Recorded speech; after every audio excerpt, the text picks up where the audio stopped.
Yeah, and people, good night, everyone. Good night, man. We're there again, another Reggae Boy chat, with Kevin. Kevin, well, go on, man. There, man. Mike, can you hear me?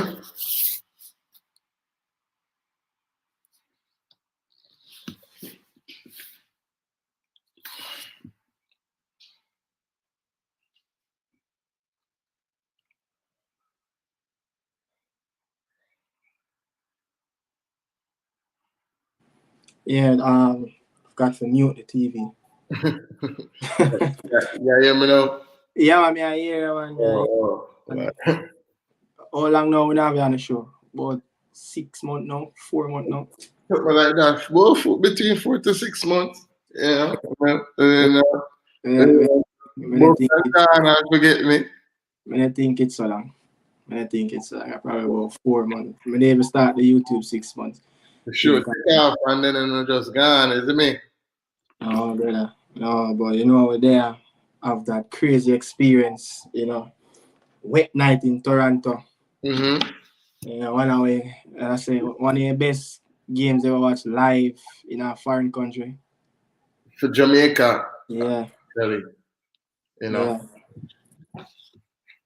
So, yeah, we're going to run through that. We're going to run through that.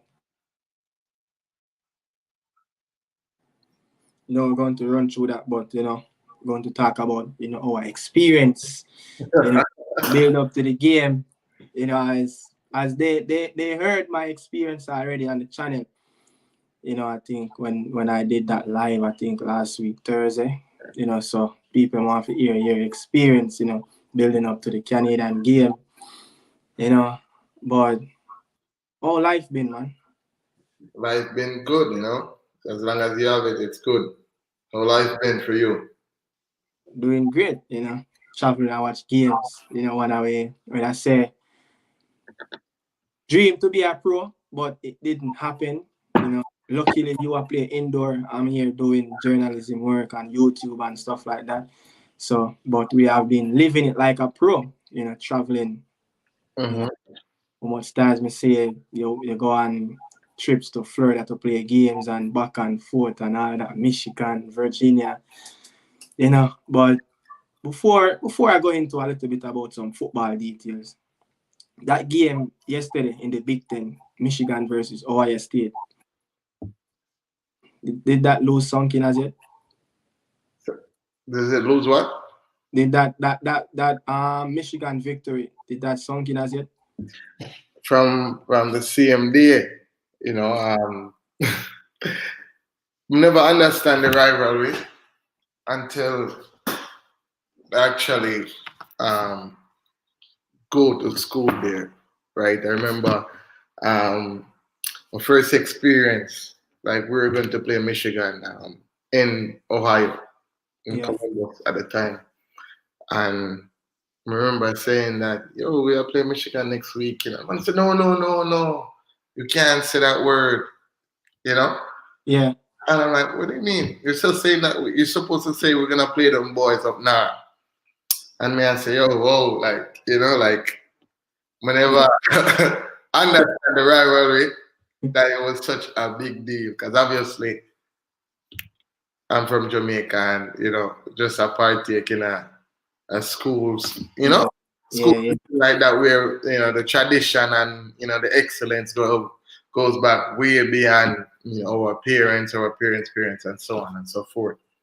So, just by playing in that game, I remember the first game I played against Michigan. I think the first 2 minutes of the game, I got somebody went straight to me, go boom, and kind of knocked me out cold. I'm laying up on the field, so I'm like, "All right, that's welcome to the Big Ten." So, and we just kind of understand, say, because of the Michigan Ohio State rival, and that's just like a Boys Town Arnie Garden rival. You never want to lose to them. Yeah. Yeah. Kind of sting, but Yeah. yeah, it kind of sting a little bit now, just because Ohio State we 11-0, meaning unbeaten all season, and then we rather if we're gonna lose a game, we're gonna lose to anybody else, even that team that's not ranked, but not Michigan. So it kind of sting, but hopefully Ryan Day and the boys can get over it and move on.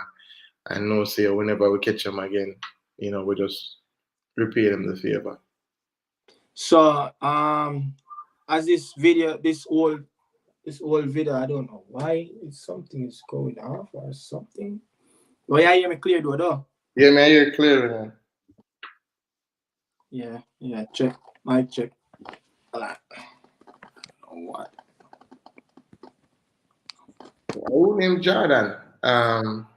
He's from Spanish Town, I think. Oh, he's a Liverpool fan. I like that. Yeah. Yeah, sorry. Really good now. But as this video is whole purpose, is all about talking about the central midfield issues that the Reggae Boyz been having since before we were born.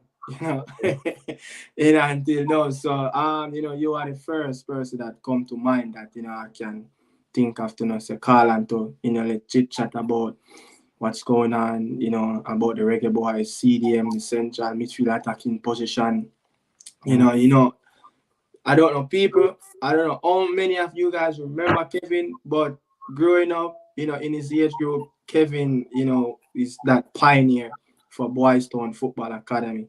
Not Boyz Town Football Club, he's one of those midfielders that, he stand out in his age group, for club football and for schoolboy football, Luckily, fortunately, Kevin didn't make that final cut to go to Mexico in 2011. I think that was very biased because I really think, a couple of guys got picked that, wasn't really having their best season at that time, and he was having his season of his life, playing for Boyz Town, bringing them to finals. But, Kevin going to give us, some details on how, CDM should play and, what, the Reggae Boy coach Amir Grinson, should do and, his best players to fit in that position.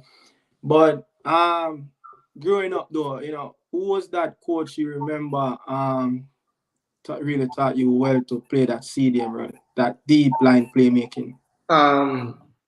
Coach Mickey, Coach Leonard where just always I instill in a way saying like, not just me, but whosoever I'm put to play the 6 or, sometimes would play the 8, depends on the opponent. If you have a man just come sit down for you and not allow you to play as a 6, then Coach Mickey would say, go play as a 8 and play as a 10 and be a little bit more mobile, because if you're static, I'll be able to get on the ball. I'm going to try disrupt the rhythm, I try disrupt the flow where you are trying bring into the game for your team.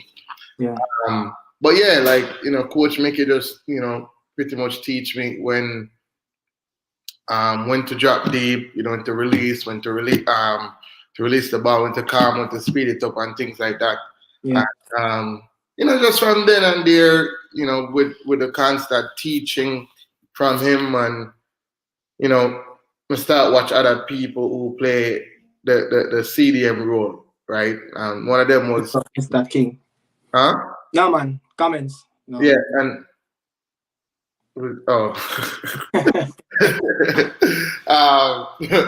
but yeah, and one of the players that we idolize over the years was Steven Gerrard, and him kind of played a 6-8-10 role. To a point where I say, I can mimic this and try model my game that way. And then the next player that we kind of watch, and the latter part of his career was Yaya Toure, because he was the next player who can play the 6-8 and the 10 as well. So that's where I garnered all, those techniques and abilities. When to pop in space, how to break lines and all that. Yeah, but I feel like I was playing in that deep line playmaking role before you. Because you started out as a left winger, right? Yeah, but for Marvel, Chin, I hope he's on the show. I'm not going to say he never believed in me, but I was just too smart to be playing in the middle of the park. Yeah. and too slow at the time. So I was playing on the left, I mean, I take people left and right, but do everything good them time, but the end product never there, like beat at a one Yeah. or two man and then shoot it with the the power, the strength in my legs. Yeah. So, but after a while, after a couple of years, that Marvel Boys don't give in Marvel, Chin really to say, oh yeah, Yeah. boy, can play that in the middle of the park. So yeah. Yeah, just you know and get that out of the way, let the people know that he's a very experienced player in that CDM role. So we don't really just call on someone here, to talk about that who is inexperienced in that role, But we're going to talk about, the experience that Hold on there. How people get on the live, yeah? I think about 10. No, like Nine. have people watch it. Like just send them the link or just Send them the YouTube link. Where you send me? No, not that one. That one will lead them to the actual chat. So Go on YouTube and click on the video, and I think let me send you the link. Yeah, I'm going on YouTube right now. I think you share it and then you copy the link and share it.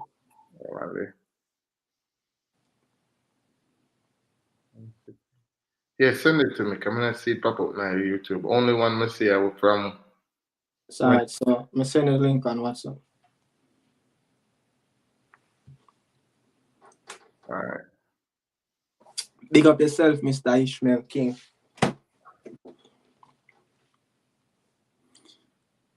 We'll forward this to a couple of people, so. Requesting to watch. Uh-huh. Am I request to watch? Yeah, some of them.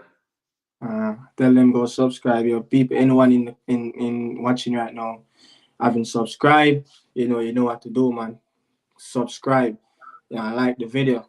One of the best way for support a YouTube channel.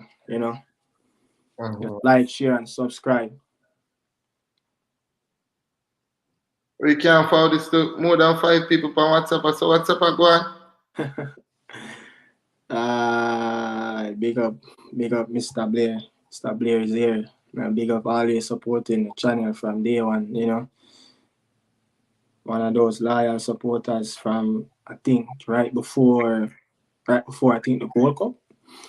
Yeah, Mr. Blair been supporting the video till now, to the Women's World Cup. We qualified for the Copa. So yeah, few loyal people. Yeah, we can go ahead and yeah, we can. Mm-hmm. You ready? Yeah, man, I'm ready, man. Yeah, so guys, we watched this game, the second leg together, in Toronto. It was a wicked journey. Kevin, he met me in Toronto, at his brother's house, because he has to, drove over the border from Cleveland, to Toronto. What? How many hours you spent driving, come to watch a game? It's like about 4.5 hours, 5 hours at most, because you have to stop at the border and sometimes there's a lot of traffic and thing, but no, just say less than equal to 5 hours. Yeah. But before, when you initially about to drive out, to leave Hawaii, on your way to Toronto, you was thinking about the game. Anything that about the game you was thinking about? Yeah, to be honest, my initial thoughts were, oh my, they're gonna kill me. Today, they're gonna kill me. In Canada, with the fan base they have, obviously that's like a different climate for us, like different atmosphere, really, where some of the players them may or may not have, play in an environment like that. Yeah.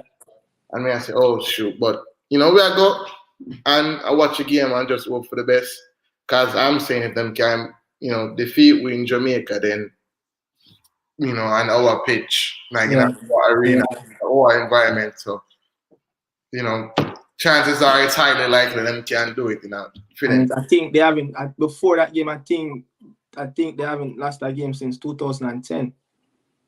That too. It's been a while at BMO Field. And history is on their side. So and history is on their side, and it was raining, and it was like 35 degrees Fahrenheit in Toronto. And it was windy. It was slick and windy. So may I say, maybe we don't stand a chance, and we got. I mean, you remember we got stuck outside the venue. I don't know why. That's like so. Yeah, I was telling the people them that no, we got stuck out the venue for like 20 minutes. We didn't got in until like 31, 33 minutes of the game. You know, didn't know that when all these noise was going off in the stadium, you know, it was Blake actually saving us time after time after time, man. You know. I remember turning to you and say, "See, them are kill we know." So when we got in and we just say, "It's 0-0," and I'm like, "Oh yeah, all right." No, when we got in, Alfonso scored already. Cause when we just the goal scored. I guess open the floodgates, but we have to say kudos to the guys. You know, they fought and they put on a show. They. So let's take it back a little bit. You know, knowing that you're going to play a game at Toronto, right? You know, someone like you that play a very high level, you know, of college soccer, whatever football it is in America, you know, playing in the Big Ten for Ohio State, you know, knowing that, you know, I've seen you play games even for Cleveland State, going away to Milwaukee, you know, places like this, go to Michigan. Do you guys like have a different preparation of knowing that you're going to play in a cold weather?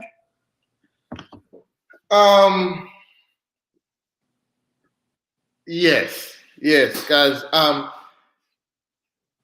depend on the opponent, obviously the preparation have to be different because you can't prepare for every team like how, you know, you have, for example, if, you know, Boyz Town are gonna play against Arnhem, the whole time, the whole training session leading up to that, the whole week of training session leading up to that game, everything will be intense, everything will be sharp, you know, everything will be on point. So knowing that you're gonna play in a weather like that and maybe an environment like that, you have to be prepared really. Meaning like you start training with maybe who knows 2 socks on because it's gonna be cold and you have to keep your feet warm so you can be able to trap the ball or do whatever, dribble wherever you want or, you know, shoot the ball wherever you want. So it's not much like preparation really different really. It's just that also not used to playing in such cold weather, like -10 or, you know, 10 degrees and things like that. You have to make a little bit of adjustment. But besides that, you know, as long as you're a baller, you just show up and you play and that's it, you know, and then as long as you go out there and do your best, you know, we can live with the results. Yeah. But soon as we got in, you know, I think I would say probably the last 10 minutes of the first half, you know, because that's what we really literally saw because we got stuck outside. Yeah, I think the Reggae boys were a little bit settled in the game, you know, just trying to keep it a little bit tight. You could probably, you know, what was happening at first, they were a little bit nervous, you know, they're just trying to make things right, but the Canadian was just all over the place, you know, without a proper tackler in the midfield, someone that can, you know, carry the ball from defensive area into the midfield and, you know, move the ball into the final third of the opposition area. But what was your take though, you know, when Head of State, you know, decided that, you know, he's going to play the CDM role? Because remember, funny how we were driving to the stadium and something just popped up like, we're like, hey, what if Damion Lowe plays central midfield? You know, we that just came up in our argument and, you know, it literally happened. You know, in the second half. And, you know, tell people, you know, about, you know, Head of State performance, you know, and what you think. Shocking. Let's get to the least.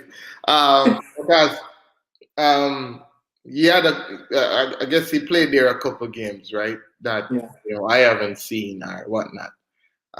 But I just believe that, you know, he's not the player for that particular position, right? However, you can put him in there to shore up the midfield a little bit. You know, if you do have any tackling going on nobody in there win no ball or anybody that break up no offense from the opposing team and things like that.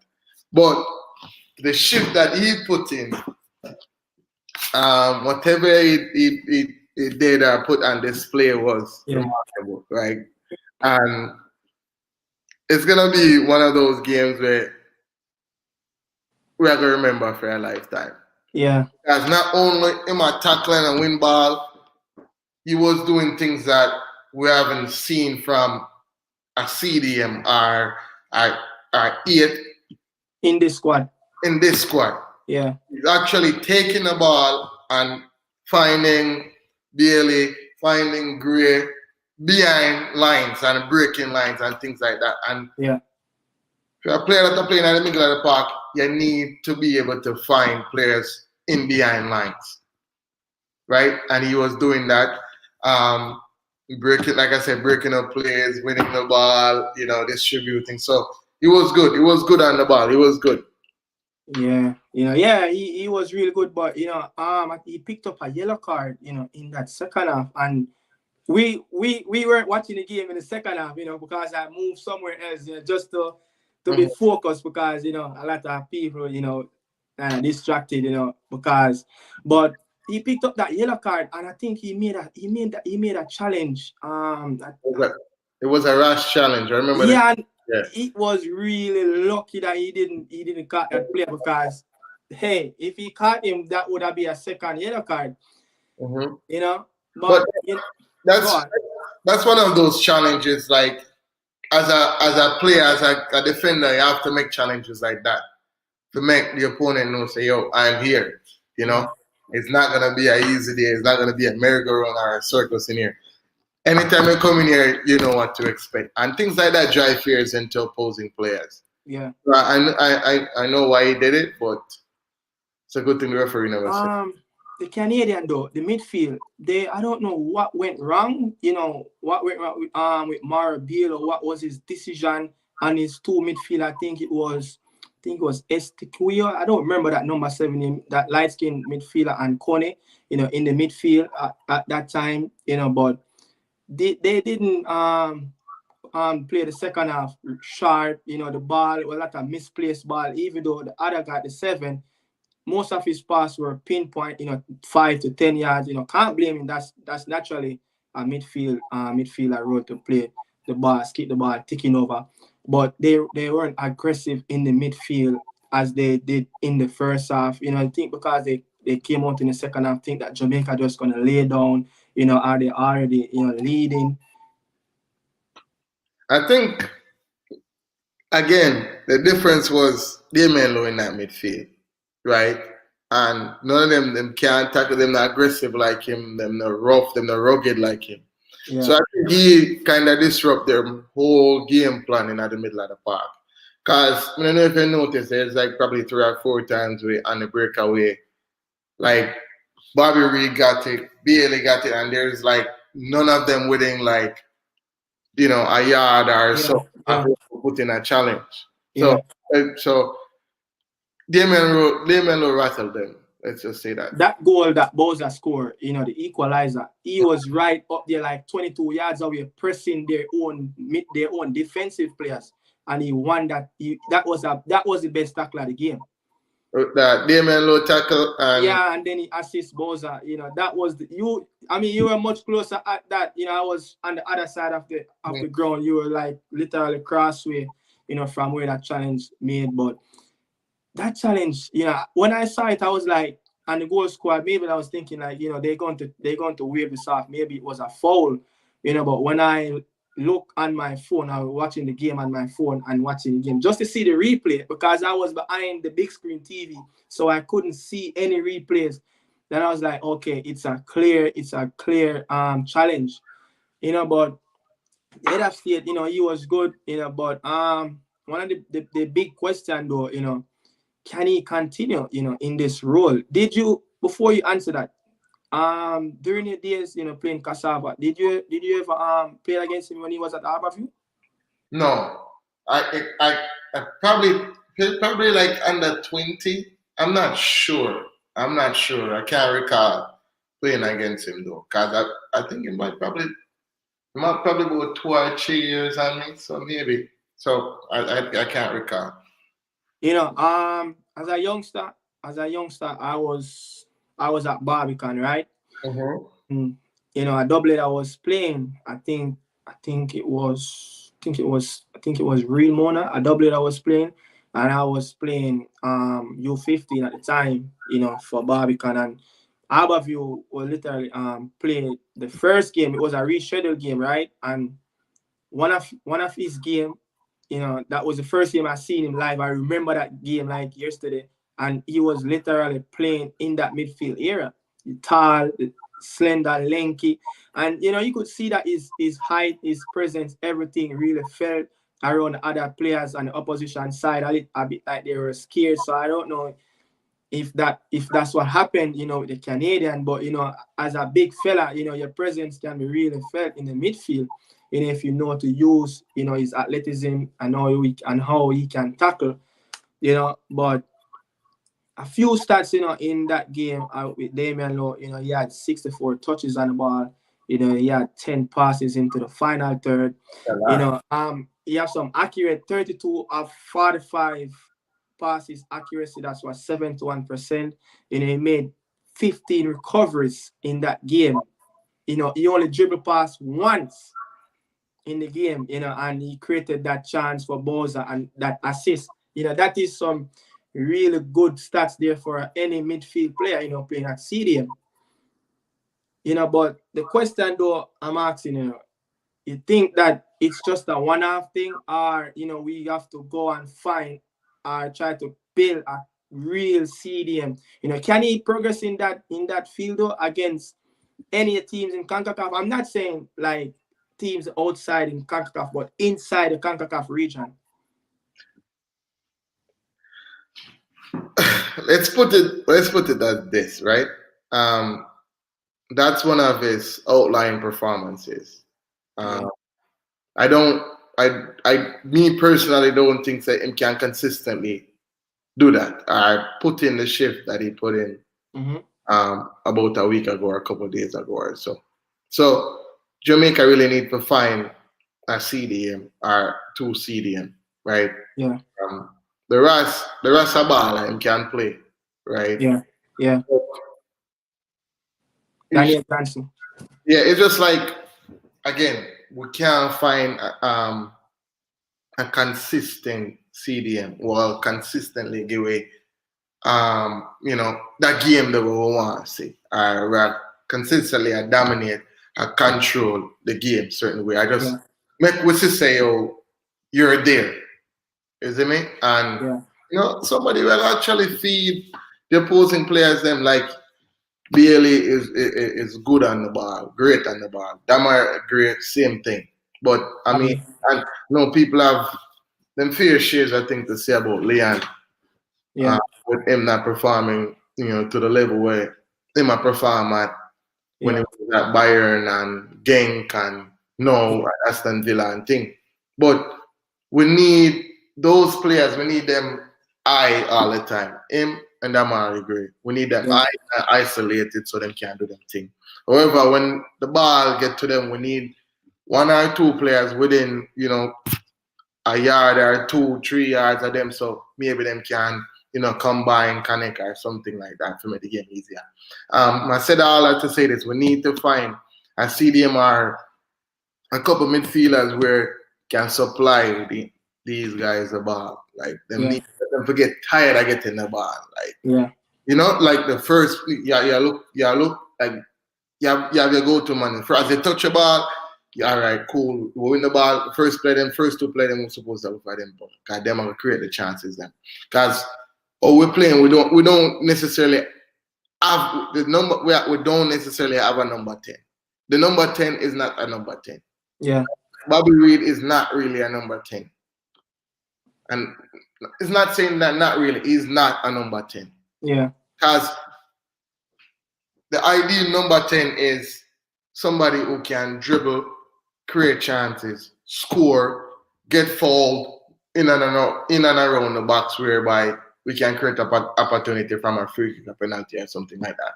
Yeah. That's Bobby Reed, right? Yeah. You have him in the middle of the park. I saw Bobby Reed did two things. The pass for him, him have the Aki assist to Boza goal and then pass it to Damari Gray. Yeah. Gray plays across and Boza. That's one thing that side did. And then the next one, I think it was like a 3v2 and then him picked the wrong pass or something like that. But besides that, and then the penalty. But besides that, he never really make a stamp on the game or, do something where we are going to remember.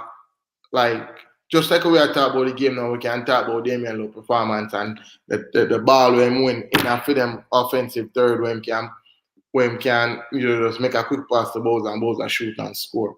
We can't talk about him because he don't have nothing where we can say, oh yeah, him they do this and they do that. Besides, great, he's scoring the winning penalty.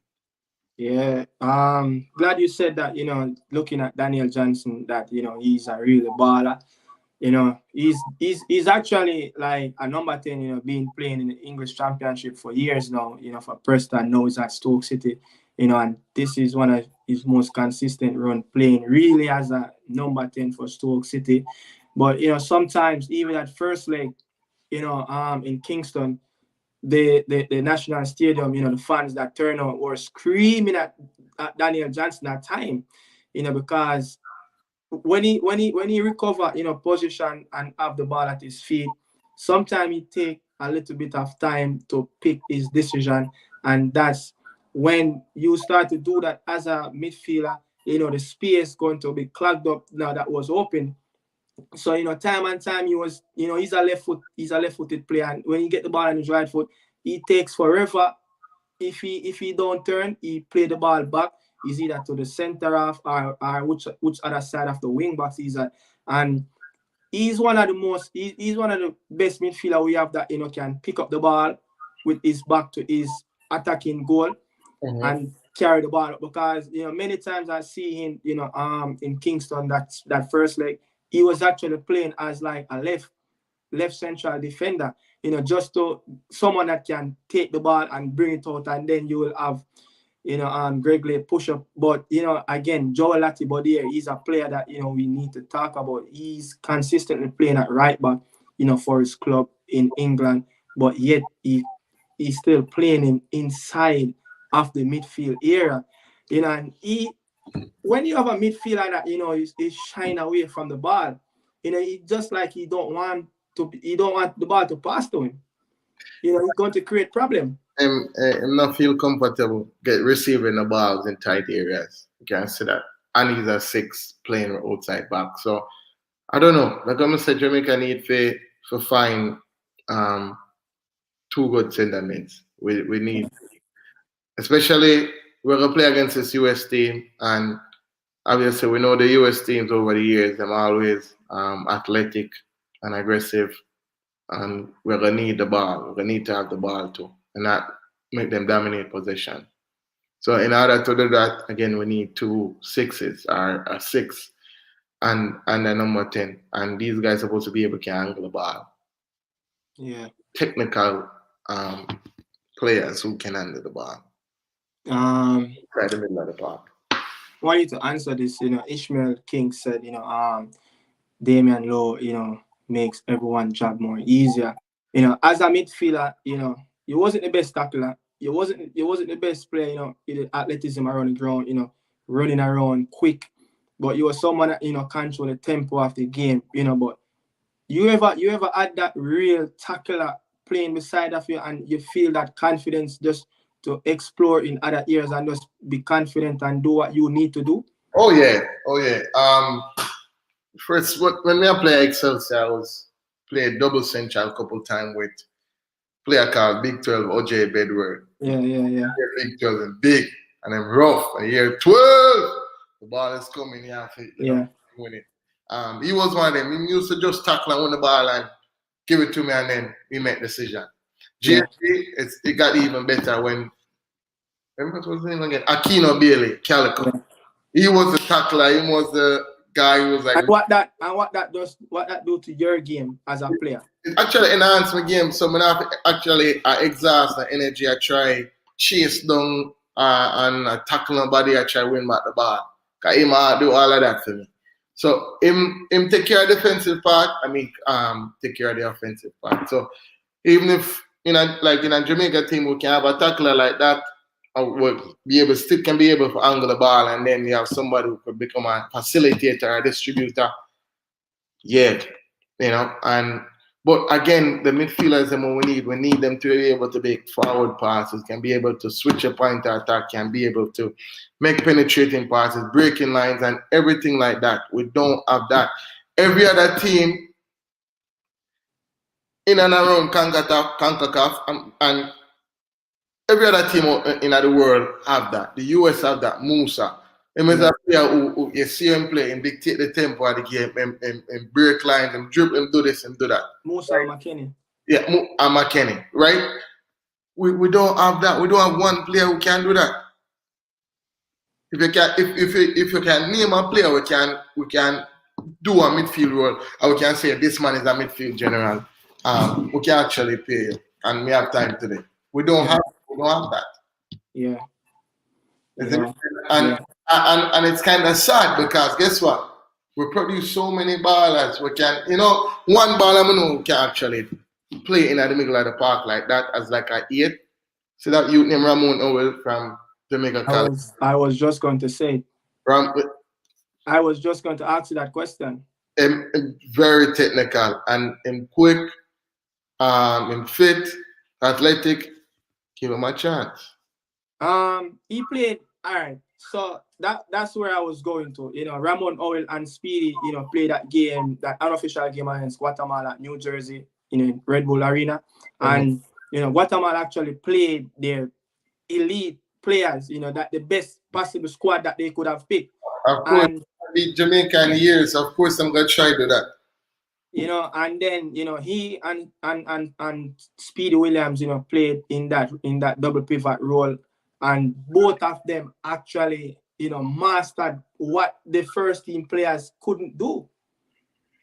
Even when we played Guatemala over in your side of the world, in Cincinnati in the quarterfinal, we didn't dominate the midfield. But why? Why did Speedy and Ramon Owell dominate the midfield? One thing that not one thing, but a couple of things. One of the biggest thing what they do playing against Latinos player, that they always going to press you. They always going to be like a ticks on your body. They're going to be around you at all time. And what they did, they take that one. Sometimes they just pass the ball one touch and move. And as soon as they get the ball, they know exactly where is their next pass. Ramon Owell and Speedy Williams, I watched this game and I saw it. And they always come so deep, both of them. And one of the things, their position awareness, it was really good. When you play as a double pivot, you don't want one of your partner to be 15 yards away from you. Both of them played, they don't go away more than 7 to 10 yards away from each other. And as soon as they, is either Tope or Richard can get the ball and they give it to them, they boom, knock it back out to the wing back. And then what they did, both of them actually going across like a partner, backing up each other. You understand? And they're not taking more than 2 touches off the ball. So the Guatemalan players couldn't get in around to win the ball. I get close to them.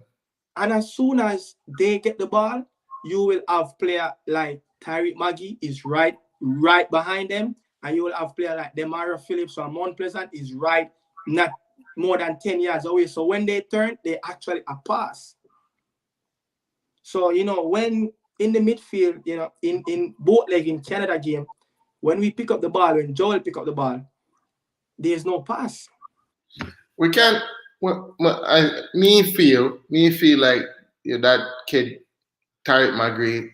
I know he's grown now, but still gonna be a little kid to me, cause we always said that him was special, Yeah.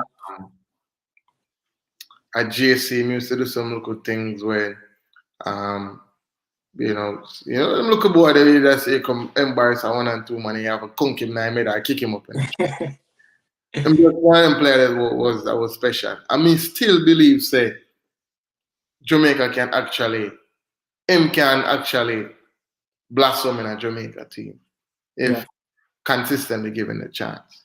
Because like somebody said it before, I'm gonna say it again. The kid is like a David Silva. Ravel. Like Owen play him is like a David Silva for real. Like it make things happen. So if we can, if we can instill him in another position, in number 10 position, and him can shoot, he can score goal, him is very technical. What is his biggest attribute though as a creative player? You him think? Awareness and be able to find space.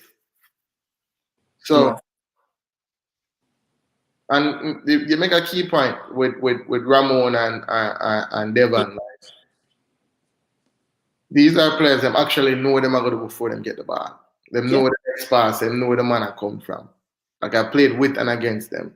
And it's hard to get close to them and put in a challenge. Because guess what? Them constantly moving. Devon is constantly moving. Constantly moving. So if you're gonna be able to catch him, you have to be moving to one. How long you can keep that up for? Right? That's a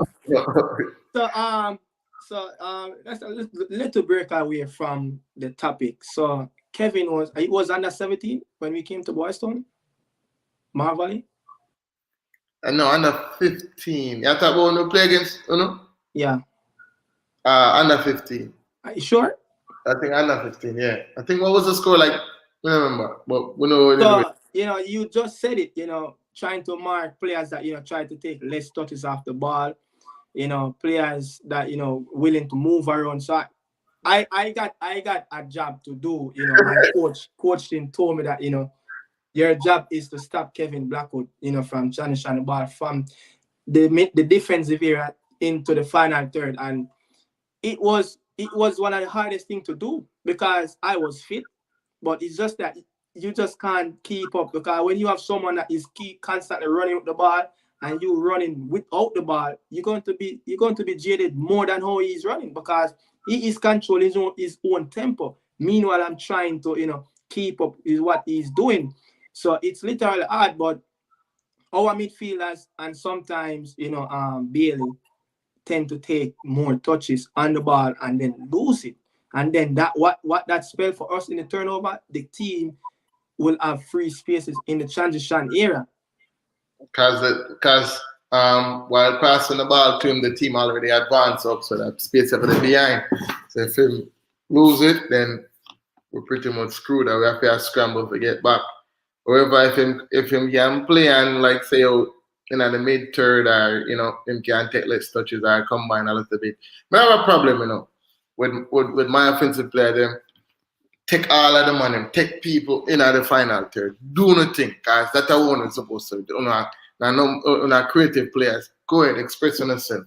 Be creative, But if you don't do things like that in the middle of the park and in the mid-attacking third, just make sure you don't lose it. Because guess what? It's like chances are it's ended up in a counter-attack and, the good teams, them are going to punish you for that. So as a CDM, playing in front of a back four, whatever back three, whatever the coach is playing, like us, playing with a back four, and you're coming up against a Mexican team that will press you in triangles. What is one of that thing that as a CDM you need to do first before you even go into that game? Like first, you have to know the players them where you come up against, right? And secondly, you analyze them, meaning like where the space are there, where the pressure will constantly come from. Because as a player and as a coach and thing like that, when you press a team, you want to force them to the weak side, meaning a guy who is not comfortable with the ball, right? So, all right, we're going to force them left, right? When the ball gets to the left side or get to the right back, you press there. But as a central midfielder, you want to make sure you don't want the ball get in that position there, because if the ball in that position there and you're not even there, if it probably kind of be a pivot or something, yeah, they get screwed.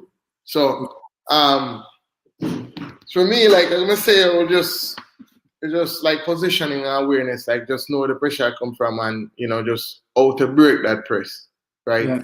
You have to take if you have to take 1, 2, 3 touches to break the press, by all means, and to break the press and then be on the attack right away, because obviously normally 1 or 2 man can't press, Yeah. and the Mexican team and US team and El Salvador, Costa Rica, them good teams there, them are pressing our unit. 4 or 5 players are press all at once. So if you break that press at a 4 or 5 players out the way, now you have to worry about another 4 or 5 players, for the score a goal.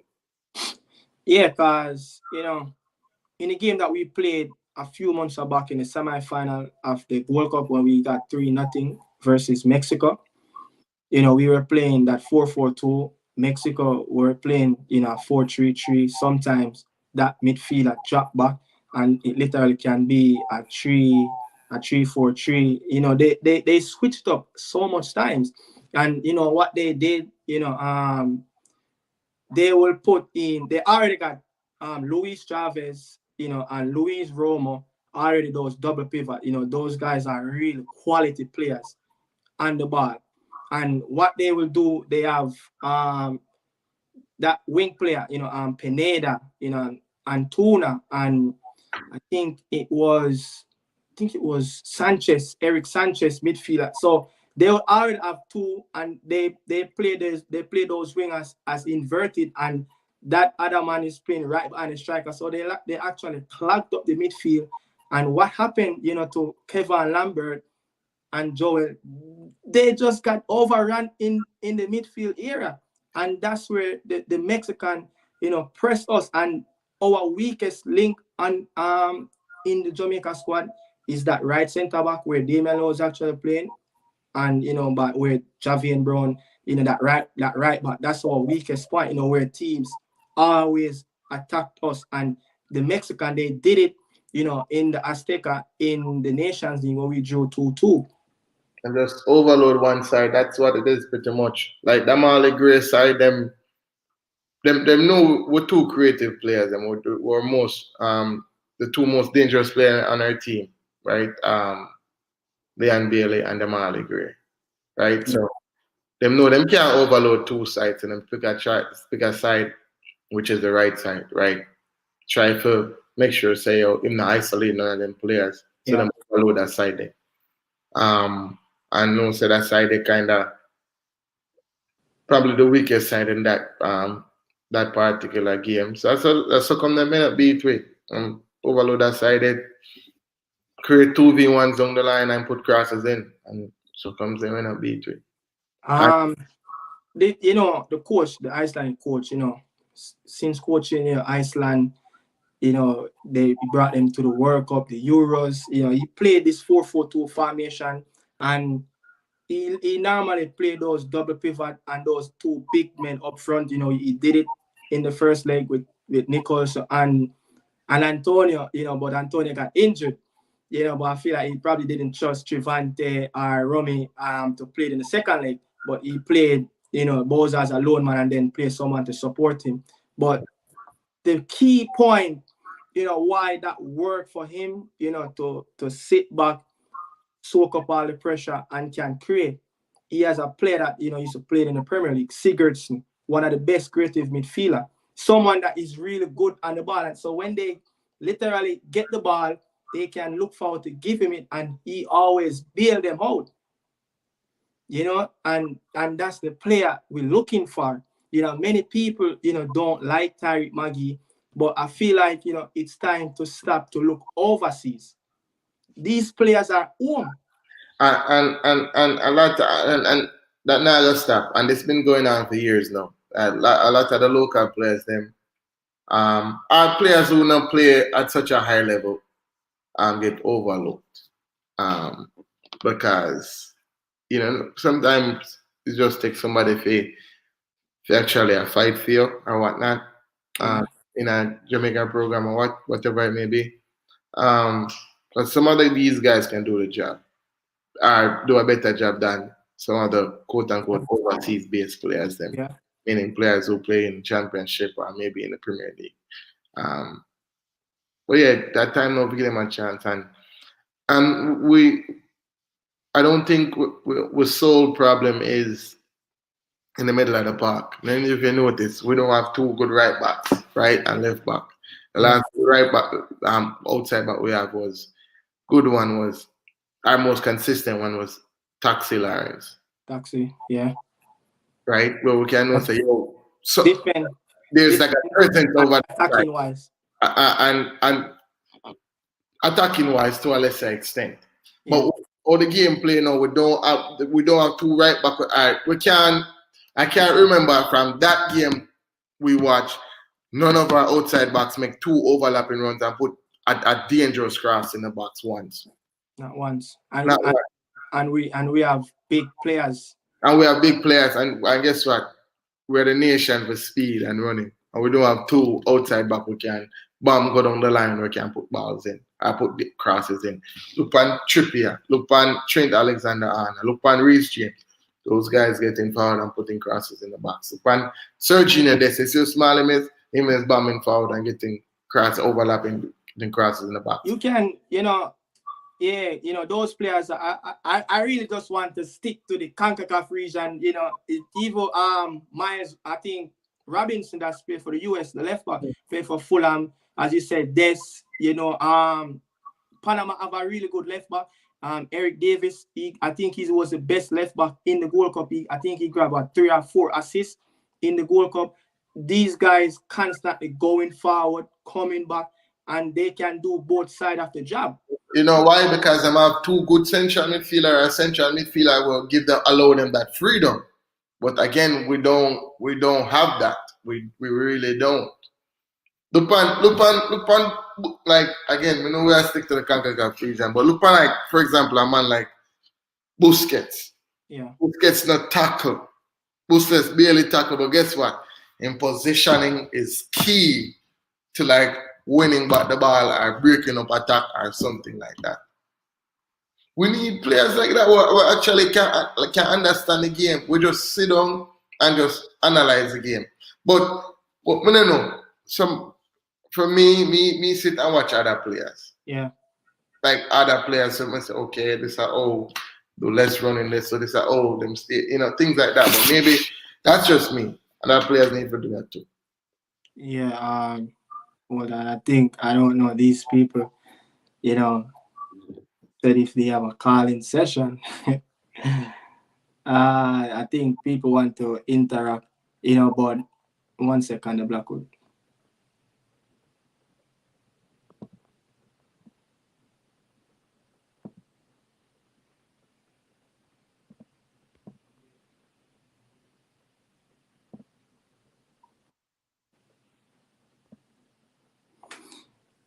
Yeah, so you guys, can chip in and call if you want. Mr. United, you've been heated in the comment section. He's talking about Tariq McGee. He's not good. But look, the Mexican, they have really 2 good fullbacks. Jorge Sanchez, I think he played in the Portuguese league, and they have Jesus Gallardo, he played in the Mexican league. These players constantly bombing forward. These players are the elite players in the CONCACAF region, when it comes to fullback. Both Mexican wingbacks, I just said Jesus Gallardo and Jorge Sanchez, Robinson for US, Serginho Dest, Panama have Eric Davis, the right back. I think sometimes they will play Murillo or Barcanes, but we just don't have those players. But look, as we're talking about the Panamanian, they have really 2 good midfielders, Carrasquillo and Godoy. These Carrasquillo, I think he got the golden ball in the CONCACAF, in the CONCACAF region. Hold on, the Blackwood.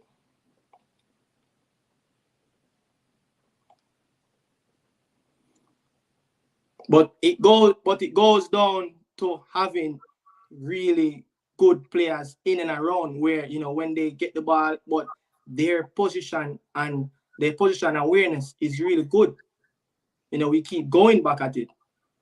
They take less touches off the ball. You understand? So, you know, I think so that's what, you know, we need to, you know, fix as a squad, you know, how we can set up our squad in around to make our midfield stronger, you know. But not having a creative midfielder, you think, I don't know, the 4-4-2 is a best suited position? But the 4-2-3-1 formation, I like it. I like it right now. You know why? Because you just set up the team, really. You have a tackler in a midfield and you have a distributor. And you have a facilitator, which would be the number 10. I have your two, you know, wingers them. I have your striker. Right? Everything will balance out and everybody in the midfield will complement each other. Right? Yeah. So for example, you have a Ramon Owl as one of the 6 them, for example, and a Daniel Johnson and a Tariq McGee as a 3, right? And you have Leon Bailey on one side, Damari Gray on the other side, and you have Boyz up top. That's pure quality to me. To me, obviously I'm not, but that's pure quality to me. I'm not gonna trouble the back four. I leave that up to the coach.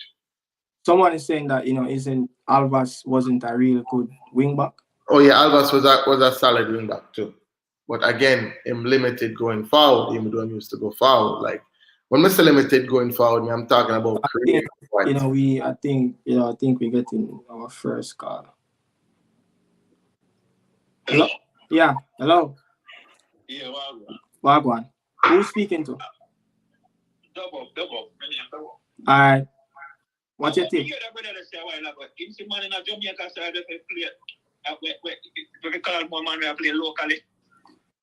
What you said?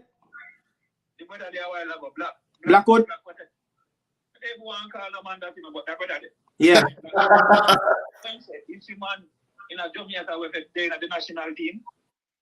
Yeah, of course. You have players that locally can get a look in. That's what he said.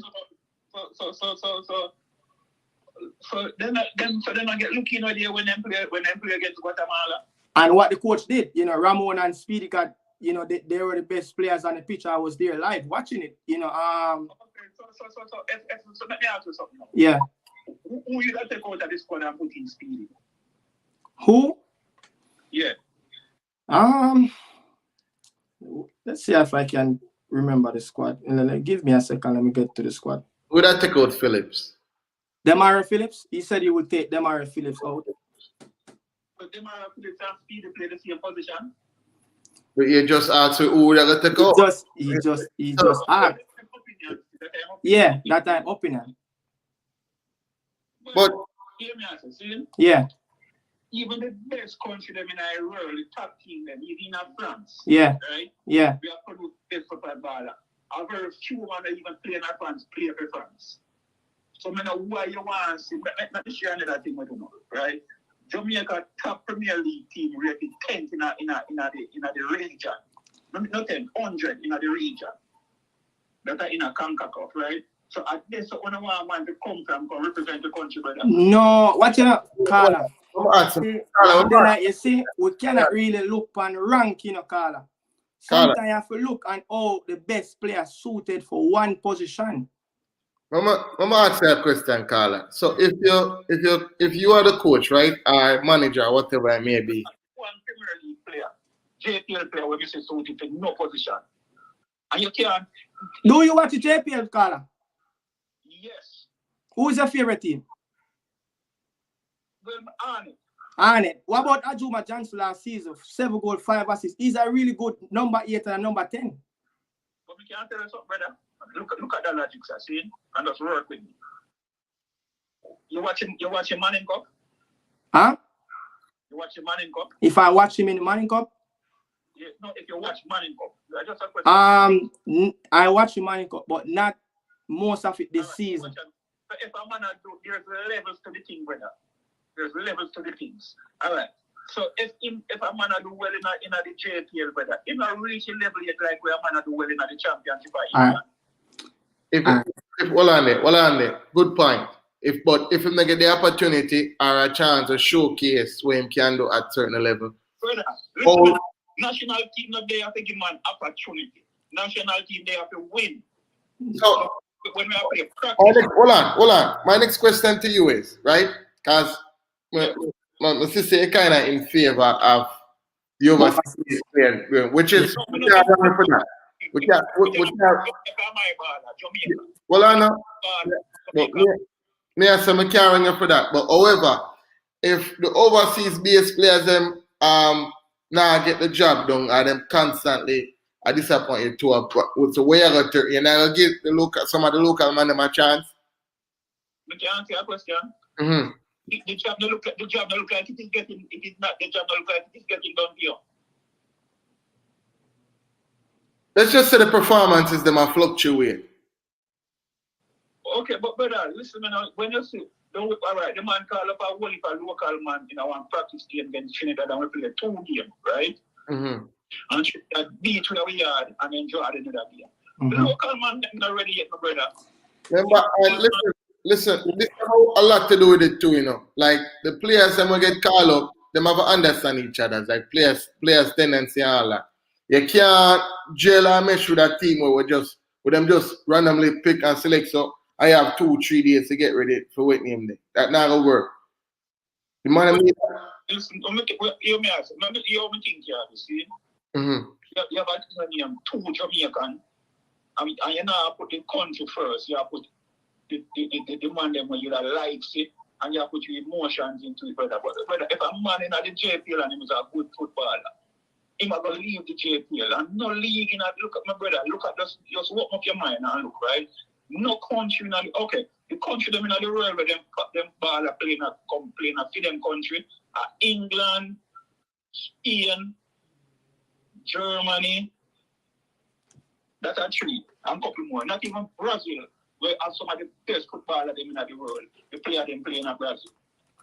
So why Jamaica as a country where we know they know where we know rank no way. We want to take players from Jamaica to represent we. Look on America midfield with Claudio Reyna and the other 2 and Tyler Adams and another one. You see any man in the JPL we can even come close to them man there.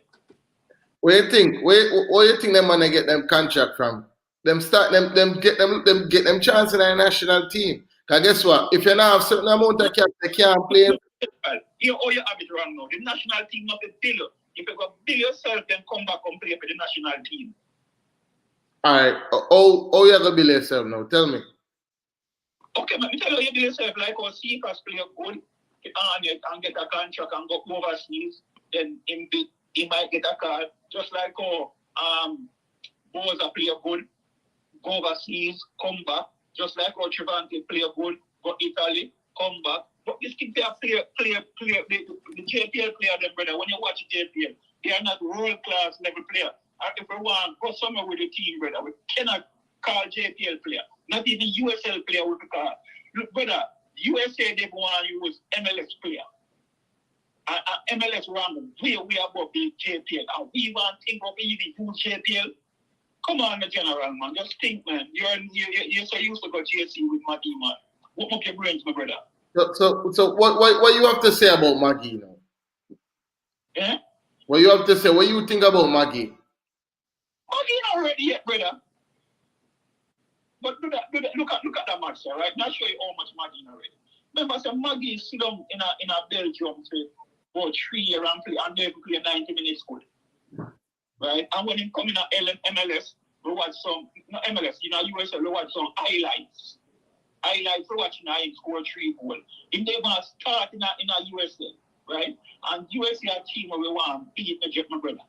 And them man, all of them man, the top material are playing in Europe. And we could take a man from USA to say we want to compete with that. You see, brother, a man can't look good enough, but look good against who? You have a point there. But seem like you watch a lot of football too now, which is good. So the thing we there start about earlier, we need to find 2 good central midfielder for the national team where we can have the team propeller go forward, right? Out of them overseas or them foreign-based players, yeah, who you would have said would have be competent for the job? All right, now let me answer the bit. All right, our next thing we have to look into, you know. So, well, I know, and that may But answer. Charlie, you not answer a question. That may answer, no. All right, you have to remember, if a man don't have a Jamaica appearance or born a Jamaica, or whatever, he have to qualify to play at Jamaica. So we can't just go there and go buy a player like the club do. So in my opinion, the best midfielder we have right now a DJ. The best attacking midfielder we have a DJ. Is he the best in the world? No. What are the best for Jamaica have, in my opinion? But you still not answer the question, you know. Go on again, because probably never get it clear. Well, say, out of all of them overseas based players there, right? Who you would have select for be one or two at the central midfielder them, or defensive central midfielder them, or 2 6s. Oh, defensive central midfielder? Yeah. Well, brother, I'm going to be honest with you. Based on what me see with all of them as a defensive central midfielder, I don't see none. Exactly my point. Exactly my point what I made earlier. I say we tried a couple times with them try with Michael Hector, failure inside of the middle of the park. Right? Latibody here, failure. Morrison, we can say, oh, yeah, it worked to a little bit, to a lesser extent. I'm going to want to mention Damion Lowe because he's not a 6, he's not a central midfielder. But Daniel Jones work a little bit, but still not consistent. That's my point. Like we don't have Daniel Johnson. We go overseas a search for players to put in that position and we can't find them. But we have to judge him because he's playing as a holding midfielder for us. No, man, they're not playing this. Remember, so when they start him, a lot of here play behind me now when they start it. Yeah, but it's a double pivot, like a probably like a 4-4-2 or sometimes drop back to a 4-2-3-1. You need to say let the get the ball and get to him and start the attack. So the only man missing when naturally for that position is Jamaica and Kevin Lambert. And you know he's in and out of the team. I would say the same thing too. But brother, quite naturally we just have nobody at that position in my opinion. So do you see Carla, do you see enough of Jonathan Russell? Because you know I watched him, you know, I think last season when his team was, I think he was in the championship. See him when he played against Mexico and him look good in the game. You talking about that first game we played in the Azteca when coach first game? Yeah, I saw him in that game and he looked good. Why the coach not playing back the brother? I don't know, but look at it that way, brother. You just think, right? If a coach have two defender, 2 midfielder on the team on the bench, right? Which is Russell and look at you the name Anderson. Kira Anderson. You prefer put Lowe in the middle. Yeah. So if you not believe in them. I just experienced, you know. But why pick them if you don't believe? Eh? But why pick them if you don't believe in them then? My brother, you have to pick the best way you have. But I was just saying that, you know, if you don't believe in our player, then you can pick the player that, you know, suited your system. Sometimes it's not all about the best. No, listen, you know. But all right, listen, right? Yeah. Just work with me, my brother. No, I work with you. I'm not going to try and reason. We're not trying. No, man, no. I know we're not argument, man. I know we're not argument. What? Right? Yeah. See, a team, you have to call up a 23-man squad, right? Yeah, 23. So you have to pick the best way you have, right? But sometimes the best way you have and not the best way you want or where you have. So Yeah. You have to pick player sometimes where you're not going to use. Yeah. So who else, all right, other than Russell and Anderson, right? Who else near you could have think of who you could have picked? Starting in the midfield? No, where could I say you come off of the bench then? You know, I'm a big fan, you know, I'm a Kevin, you know, but you know, since he got transferred in MLS, he's not really playing for Real Salt. He's not getting He's not getting a game, you know. Speedy Williams has been there for a while, you know, but I just feel like he's not playing with that midfielder like how he played with Ramon Owell in that Guatemala game. Someone that, but I've seen him play, I think, a couple times with Ravel, and, he kind of, bring the best out of him. But when he played with players that, can't ball under the ball, because Devon Williams is not a player going to take 3 or 4 touches, He's just going to get the ball ticking over. You don't lose the ball. Release.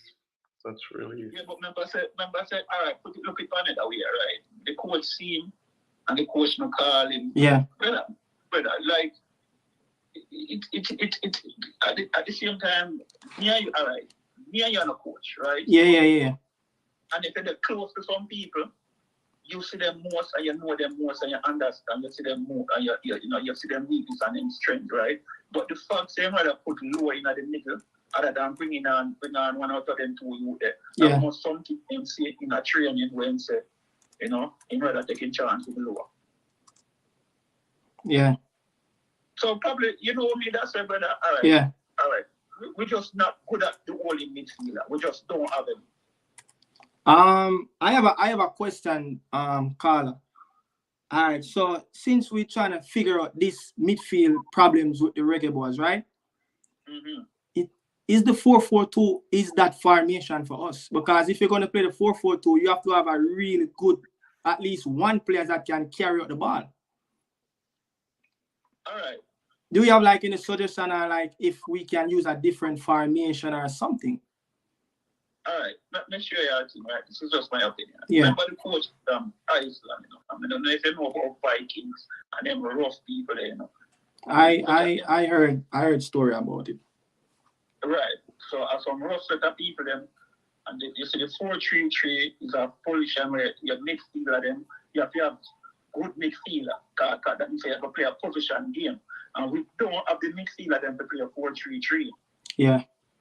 So you see him play so, and he building team around in defense and in attack, and he try to bypass the midfield as much as possible because in weakness the inner midfield.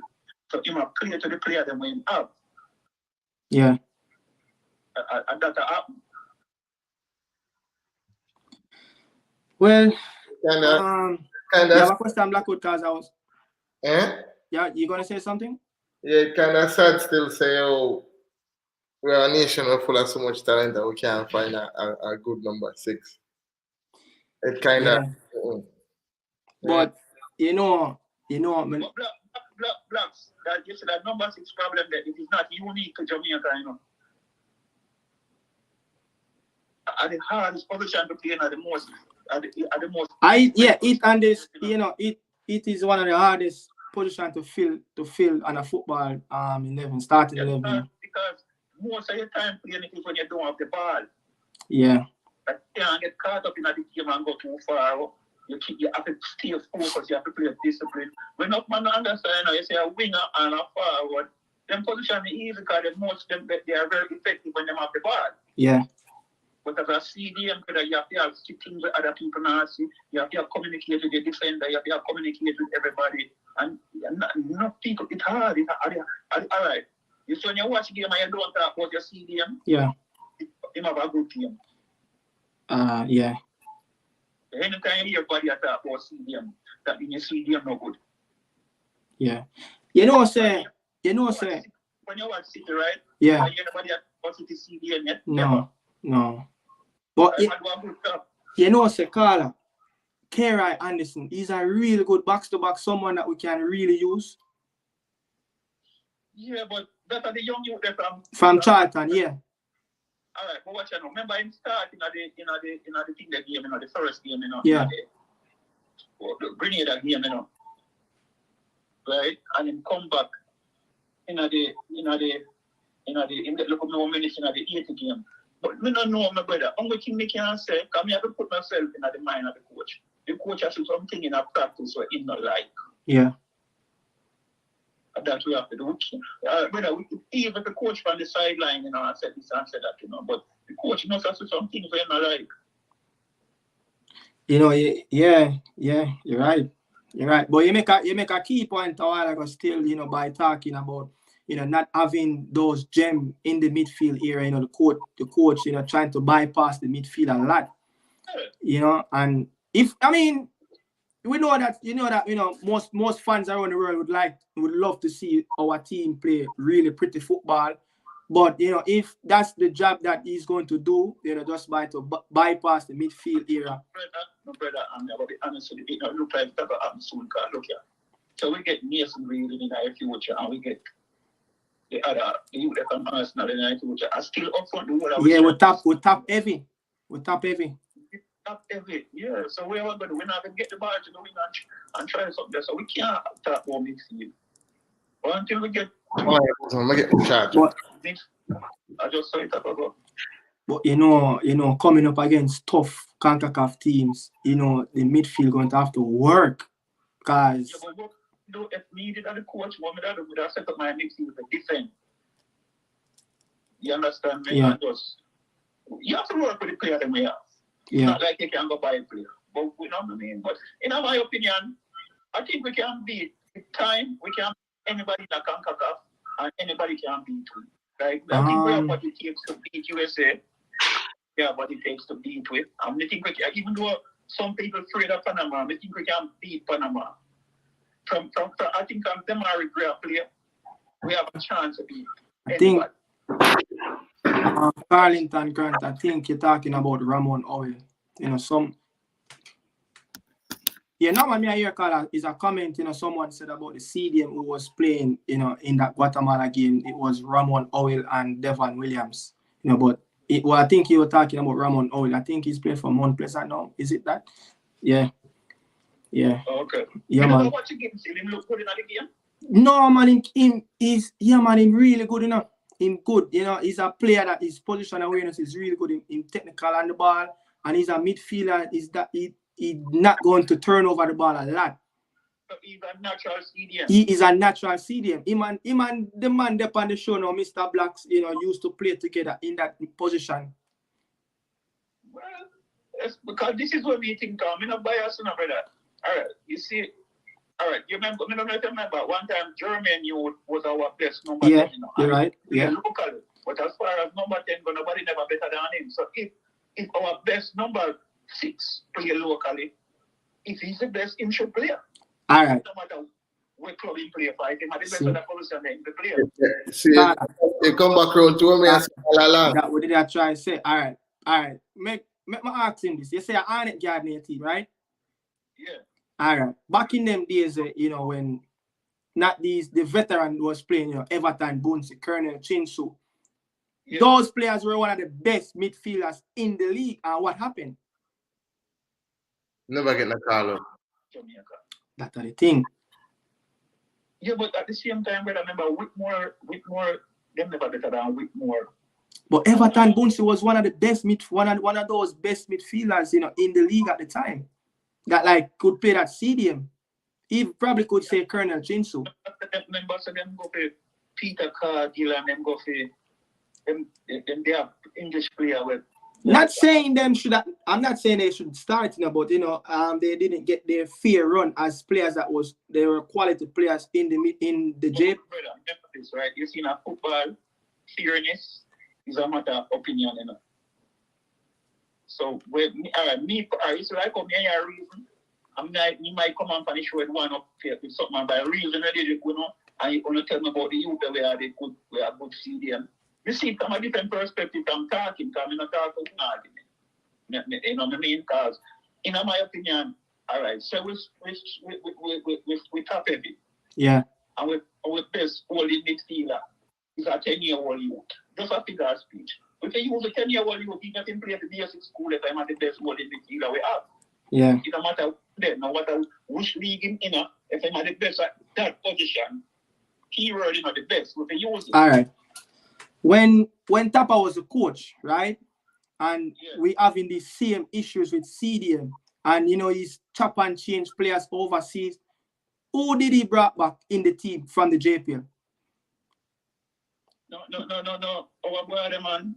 Javon Watson. Yeah. So yeah. Because in a Tapa head, it feel like said Javon Watson is the best player could suit his system. Yeah. But we know that as fans, that wasn't the best option. But for him, it was the best option for him. Because he was well experienced. Not tell me that to tell me something else. Yeah. So what you really want to tell me?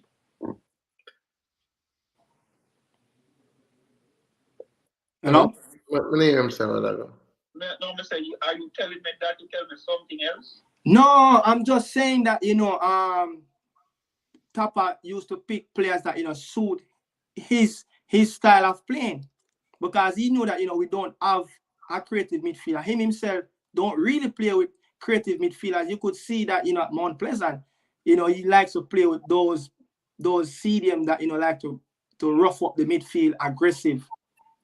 But we know that, Javon Watson wasn't the best CDM at the time.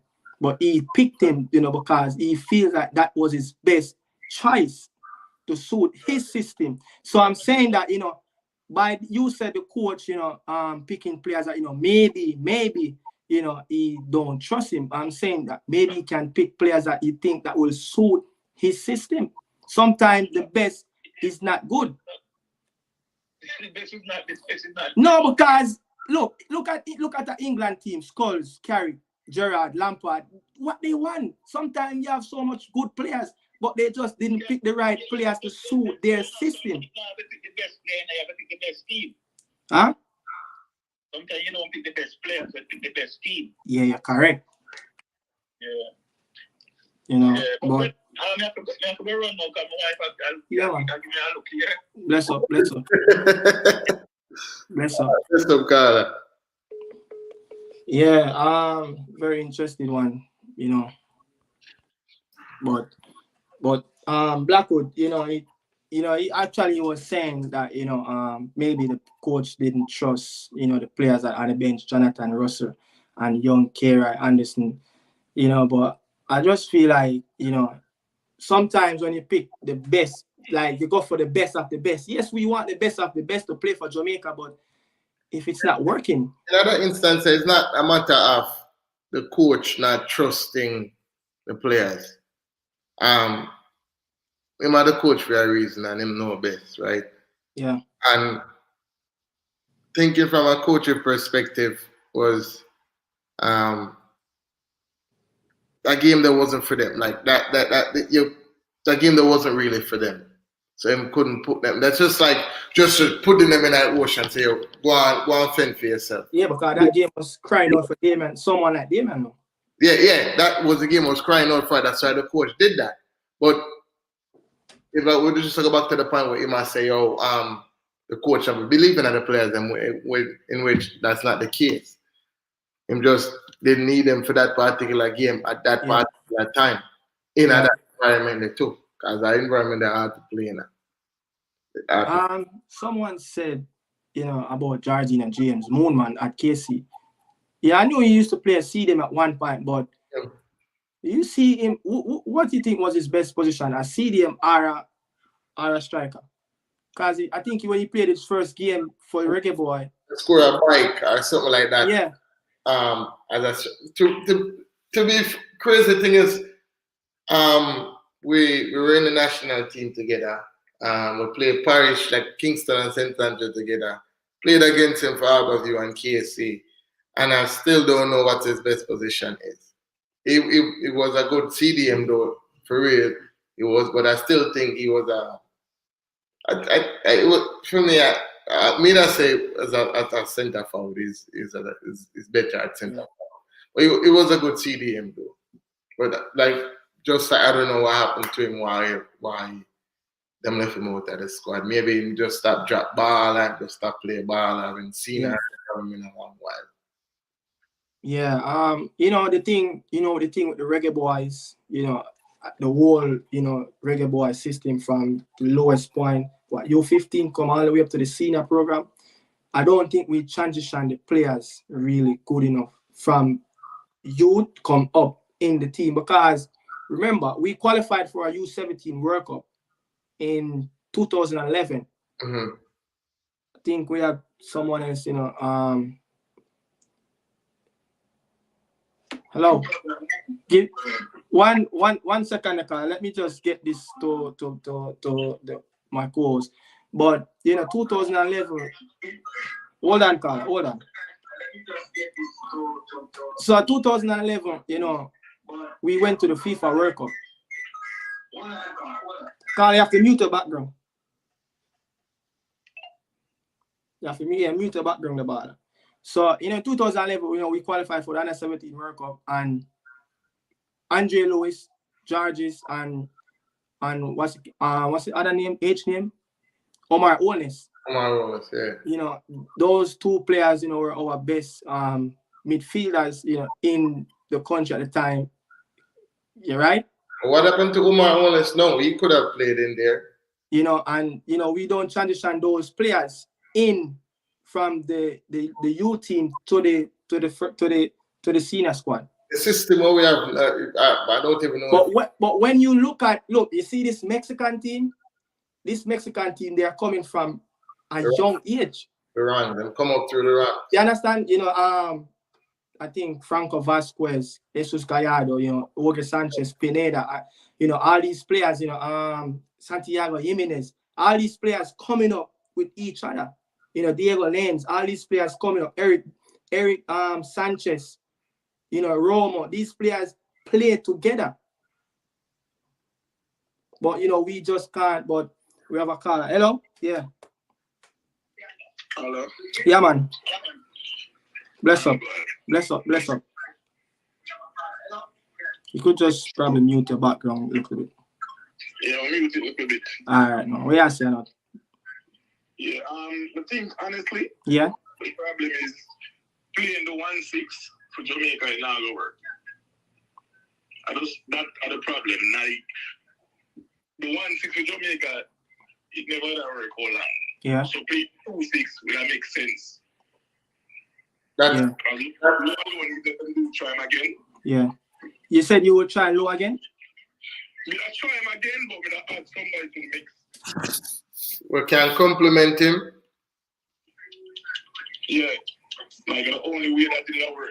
Using 1-6 did not work. As you see at the latter part of the game. Yeah. In the latter part of the game, I went low.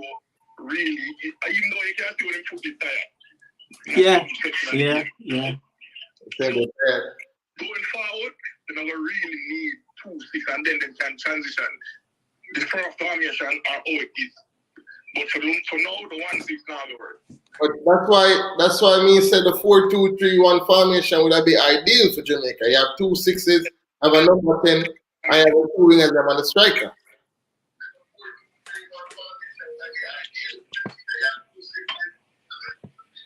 Hello? Yeah, you can, we get a feedback from your background, Carla, Kinda messed up. Yeah, man, we are here now. Yeah, man. Yeah, what you said, repeat what you said. Repeat what you said, because most people didn't, heard what you said because your background wasn't mute. Oh, my bad. Yeah. Yeah, so honestly, the 2-6 would that make sense. Yeah. Jamaica going forward. Yeah. As I watch the game, Latibodier in couldn't manage, then some of the time you have Johnson dropping forward, but him not helping. So even though them a player we have played overseas and they match fit, they now got even try to cope with like US or the Mexican them where we are run, so they always need 2-6. Yeah. Yeah, I mean 4-2-3-1 is the best formation going forward. So you use really 2 natural CDM and then use that. Yeah. I feel like Russell are the only one that can go into the middle and stand up. And yeah, he's really good on the ball, He's really good on the ball. So you say defensive wise, he's not good? No, I'm not saying he's not good. He can do a job, but I feel like I think the coach preferred someone that is really athletic in the midfield. That I think, look, Joel Latibody out of everyone that's in the midfield, he's the most athletic one, can run around, but can move, yeah. So I figured that the coach needs someone like that. So that's why, putting Damion Lowe there was one of the options. But, I don't know what about Jonathan Russell, he's not getting that look in. Well, honestly, probably he's not much fit. And the only reason why I see him at the team. In the match fit. Yeah. I look for some man game in the past team club. Yeah.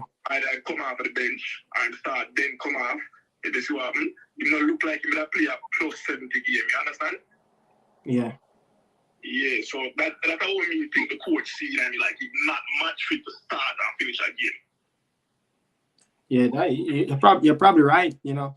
But you know, he's been playing for Barnsley, you know, week on week out. You know, Kera, and this is the next one, you know, since he started the season well in League One for Charlton, but you know, he's been frozen out of the squad for the last, I said, since September the 20 things are first week in October, you know, but he played in a little FA Cup game, you know, a couple of weeks ago against a 13th division team, but you know, he's not playing week on week out in Charlton team. So, but I don't know why. He started the season well. Again, it probably come down to match fitness again. Yeah, so some serious issues.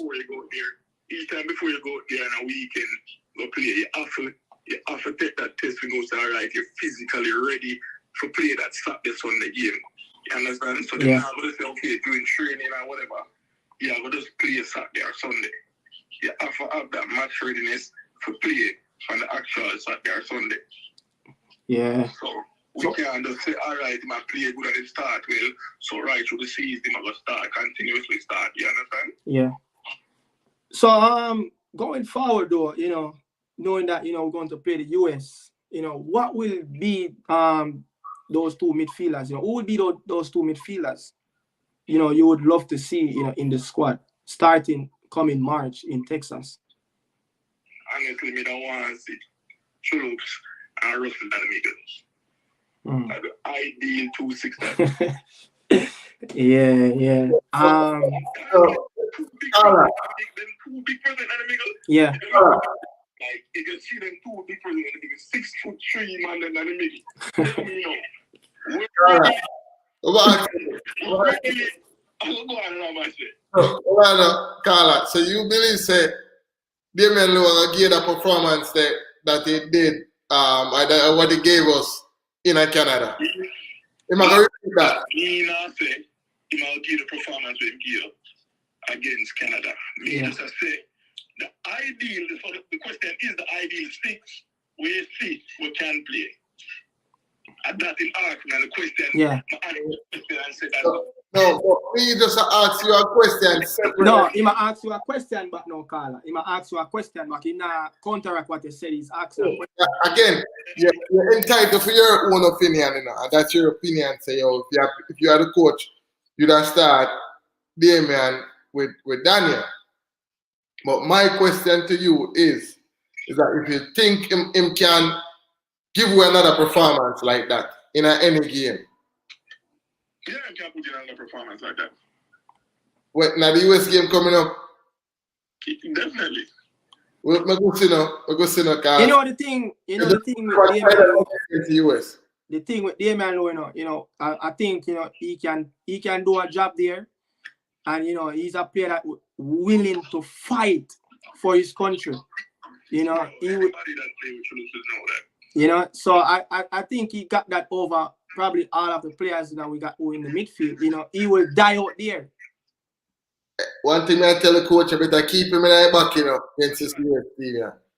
Yeah, he has the passion, you know, and he been around the Reggae Boy squad from him a youth, so he know what it is to put on that jersey. So you know, and the performance that we saw, you know, in Canada, you know, I just take him just to give my scruff of net, knowing that this is what needed to bring his country over the line, and he just willing to do anything, and he just played his heart out, and his commitment, you know, because look, if you put Damion Lowe and Lats together, that ball that he won, you know, against the Canadian player to give Boyz the goal for the equalizer, Lats wouldn't be up there.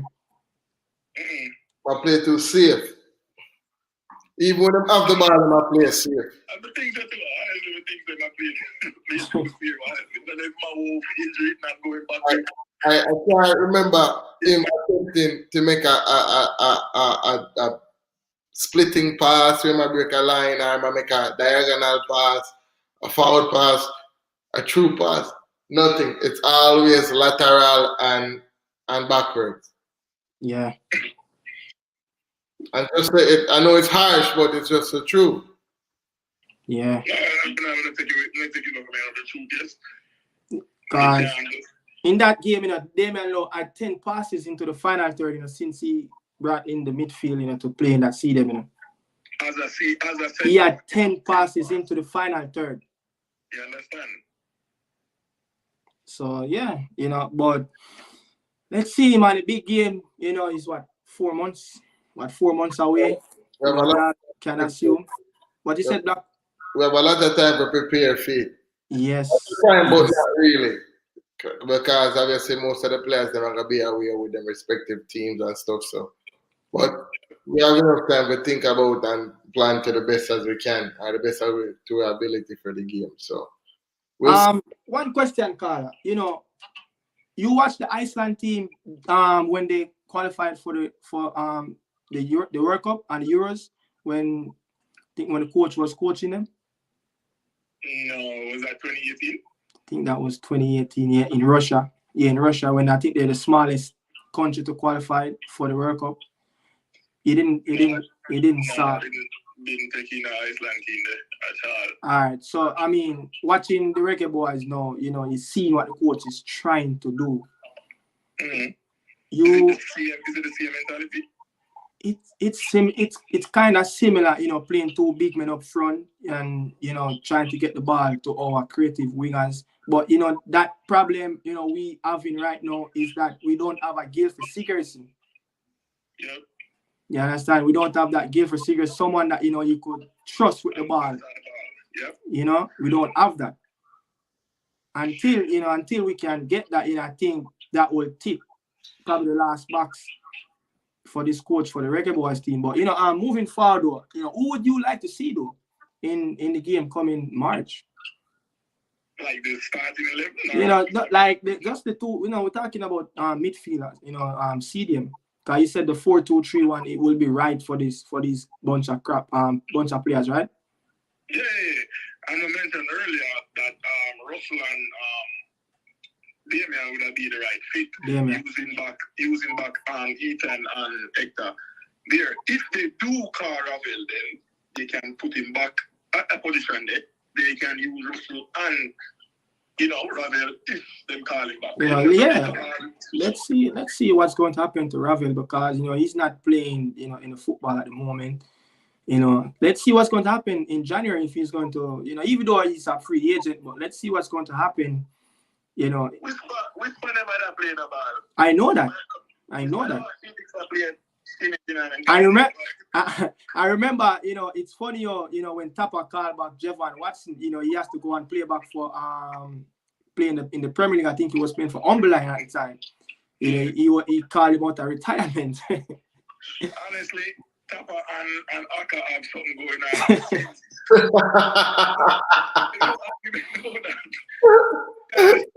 If a ball really looking too, or is a little salary really wants.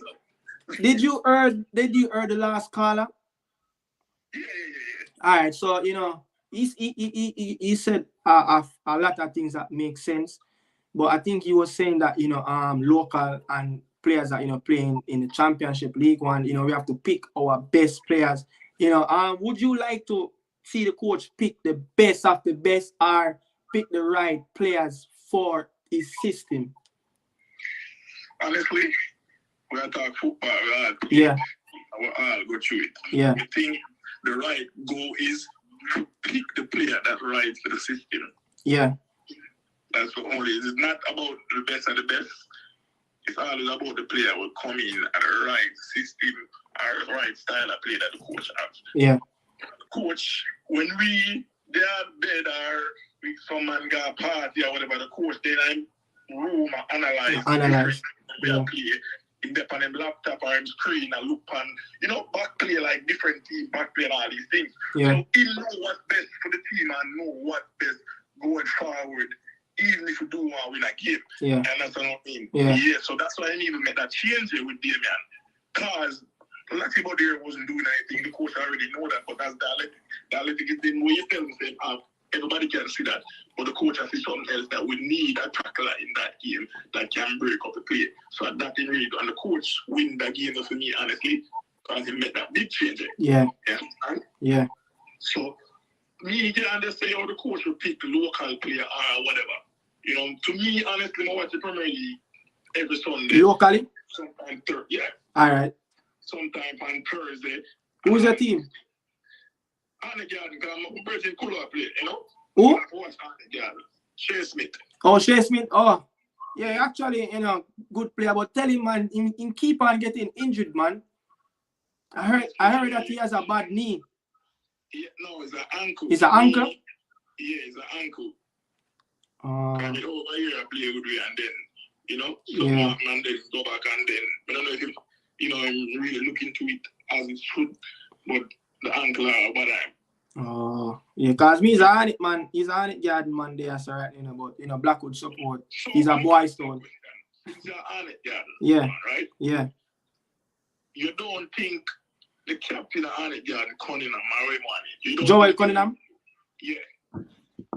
If what?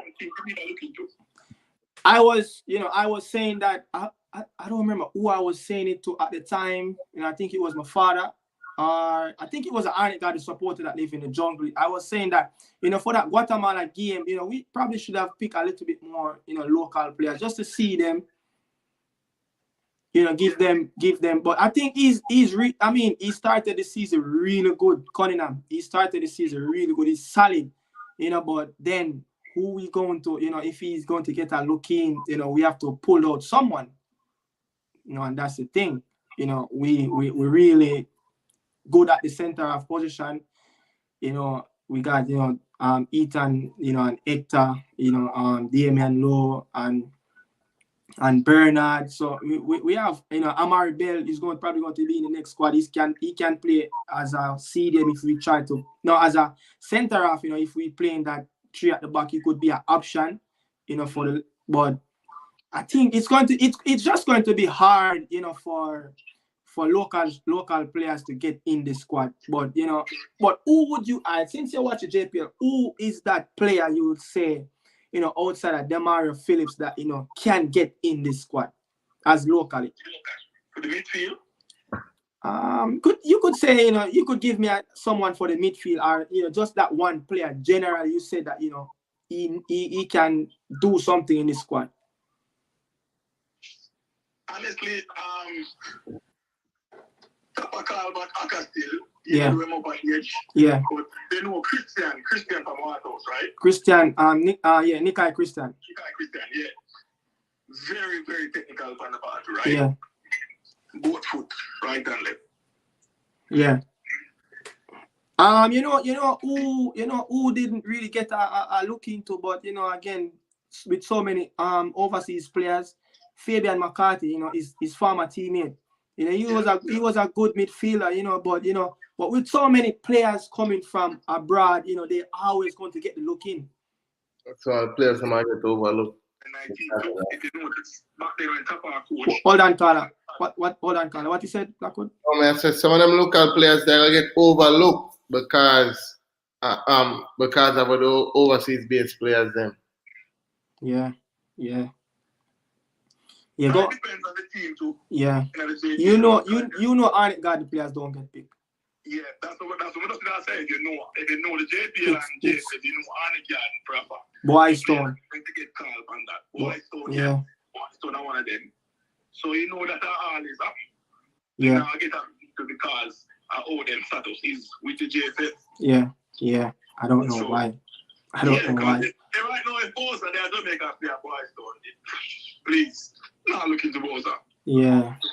Guys, you know, say, the player that been putting the ball in the back of the net for some time now in the JPL, you know, our player, you know, Fabian Reed, you know, he barely get that look in. He's a really good player that, you know, could, you know. You remember when we called Kemar Roof, you know, in that World Cup qualification against Panama, I think, and we got smacked at the National Stadium. Kemar Roof is actually a player that, who plays similar to Fabian Reed.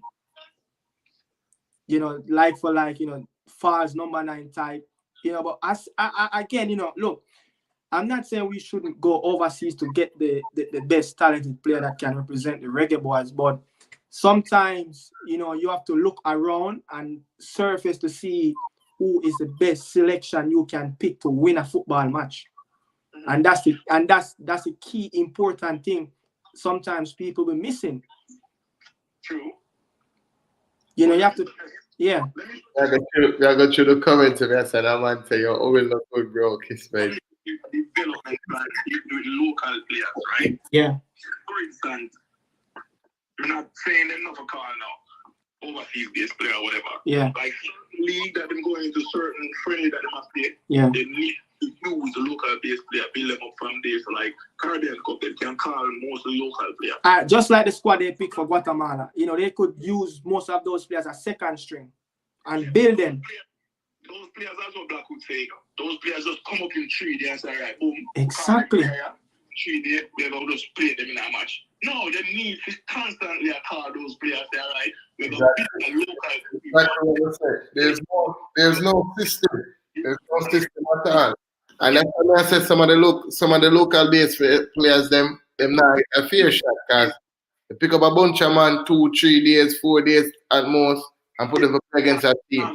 They don't understand each other. And then when a man perform up to standard, you say, well, get him chance. No, I get a chance. Get a chance. Yeah. Yeah. Yeah. You're right. But I mean, we have players, we have play caller, me I watch JPL now for over 20 years now, and a lot of players me see get overlooked. Yes. We have players, but it's just that people just get in their mood when they see that, Premier League, Championship. You know what I'm saying? Yeah. Because they are playing, not because they are playing with at the highest level. That means they are good. They just got a better, fair chance of opportunity. Yep. You understand? And Craig, he always said that, Mr. Butler always said that, not because player plays in League 1, League 2, they are better. Mm-hmm. You remember when they go for a player named Nazareth? Nazareth, yeah. honestly, Nazareth was not bad. And they went for another striker, Clayton Donaldson. Yeah, that's the plot of here. Like, bro, Donaldson, listen, Jeremy Toffiani would have give a better performance than Donaldson. Come on, bro. Come on. You know what I mean? But again, they did get them chance, and then those give them a 2 call up and a 1 call up, and I hit that. You see. You see this Guatemala team that we played in New York a couple of weeks ago.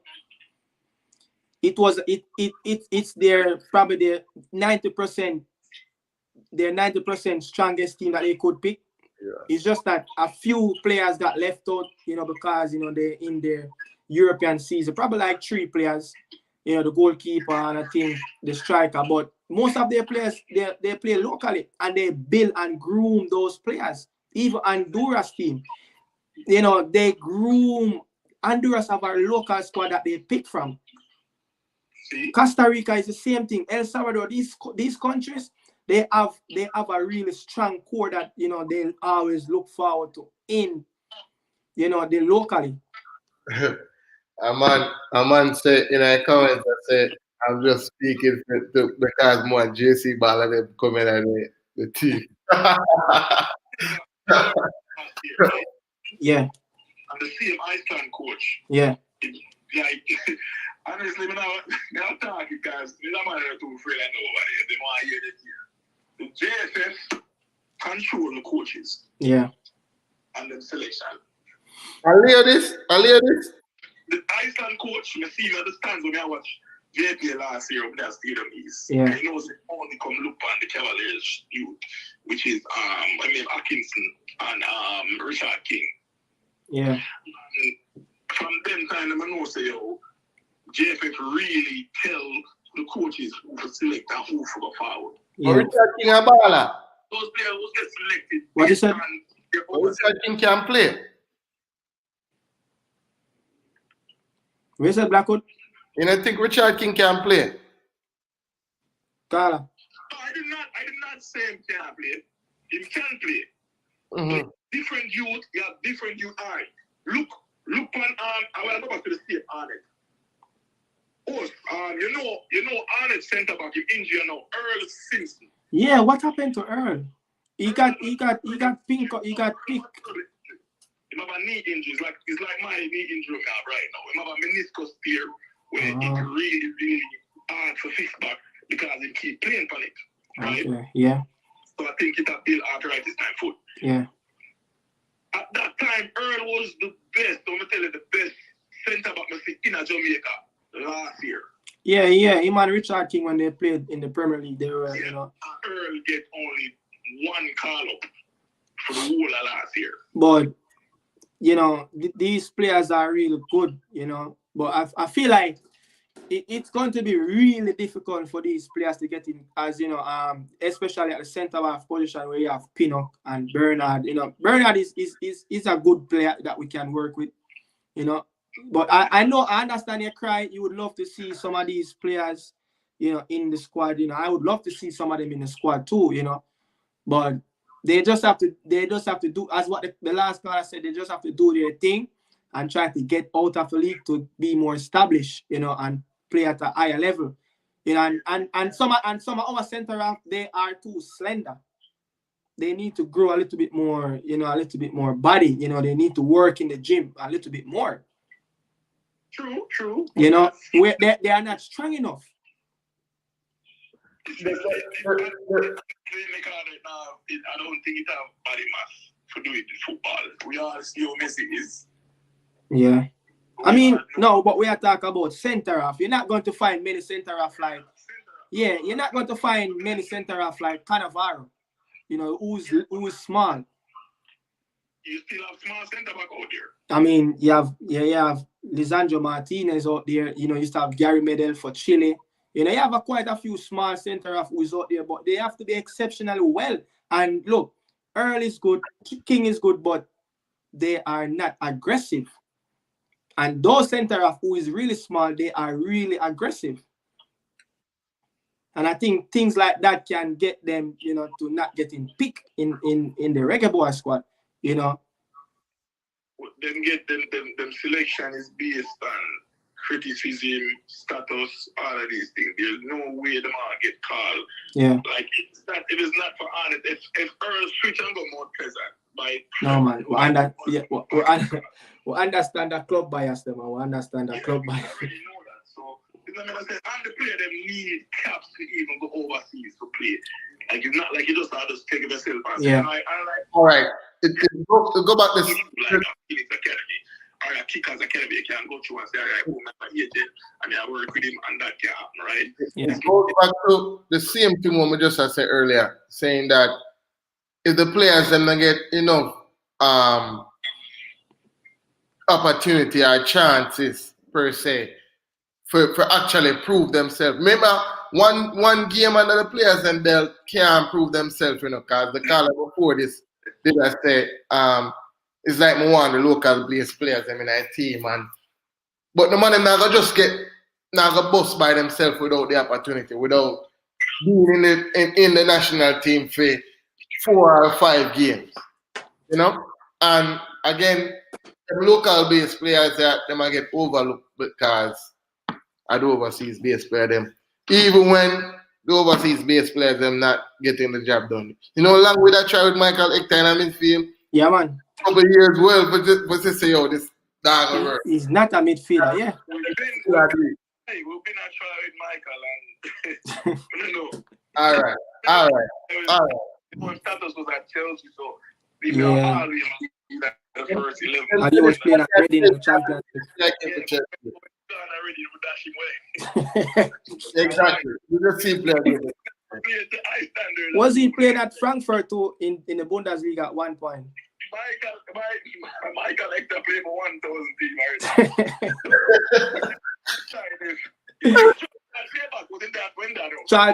Charlton in League One.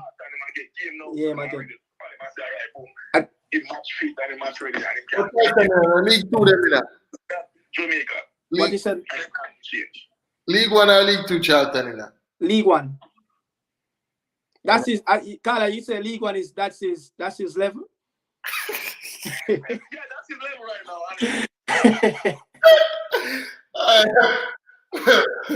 I think Blackwood cannot play League 1 right now. Talking about CDM, Blackwood was a good CDM that coming up as a youngster, Oh, Blackwood. Man, Blackwood play high school. Blackwood is not a CDM. JC turned Blackwood not a CDM.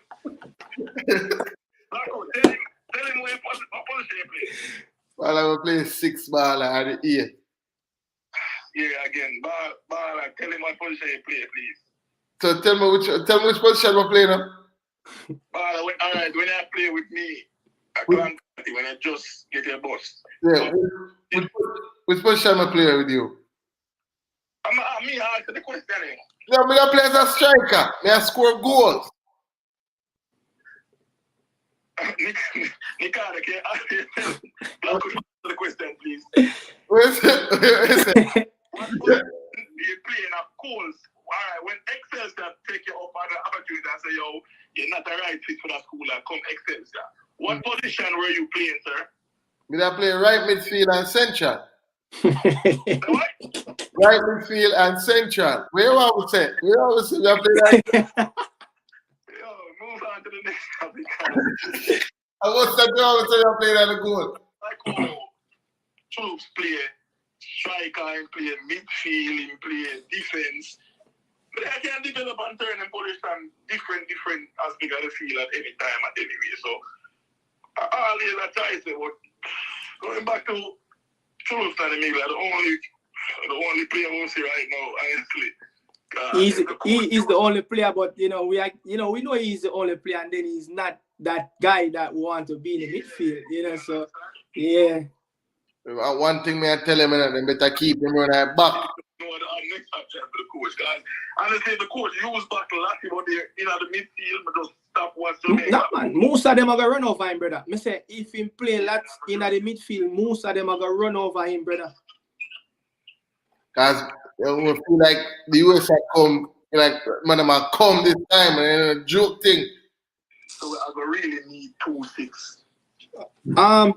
Like we used to play ball, your man used to play ball. Why do you think there is no development, in the youth level of Jamaica of like we're having problems with midfielders? Because me personally, as a midfielder growing up, playing, local youth football in Jamaica, when you try to do a lot of things with the ball, the coach stop you in your track. Depends on which team you play, guys. If you have a midfielder and a middle we can dominate the middle, him can switch play and all these things, then I don't see why the reason why the coach are telling him to stop and do what the coach are instructed to. But if you're not losing the ball back in the day, you'd have some coaches, like for example, Liebert Alemany, was so old school. You can't do turn, but you have switch play a wall pass, make the man who have face the play, make that pass. Exactly. You see me? Yeah. So that, and you have other coaches like that. All the coaching. Yeah, that's not all like coaching. Yeah, but what you think though is stifling the development of the youngsters? No. Come on, bro. We all know his money. We all know. No, from developing to like that proper central midfielder, because if you look at a Panama team, they used to playing Carrasquilla and Godoy, but now they've been using this youngster. I think his name is Martinez in the midfield. He's playing locally. They can easily bring up a young player from their league, and he fit right in the system. Jamaica really need midfielder coach. Not just a regular coach, but midfielder coach. Yeah, so now you're saying they need a coach in the back four to that strike. They need 4 different coaches. That work. Along with the goalkeeper coach. Who you support locally? Arnett Yard, honestly. Yeah. Oh, you forgot you tell me Arnett Yard. Yeah. I finished with 17 goals. Yeah, Chase. Yes, he must score 17 goals. Yeah, man, 17 goals. If he can stay fit. He's gone 2 already in a 1 match, you know. He should have scored more than that game. Yeah, but like I said, he recover and he gradually come on because he's not playing 90 plus minutes. Yeah. Yeah. Not playing all that. So he might gradually come in for like, that's a part of it. Only 5 games. What do you think? What do you think about this Arnett midfield? You know, especially what's his name, Marlon Martin and Jamal Shepherd playing on a double pivot. You think this midfield is much better than last season when you have Guthrie? Nah.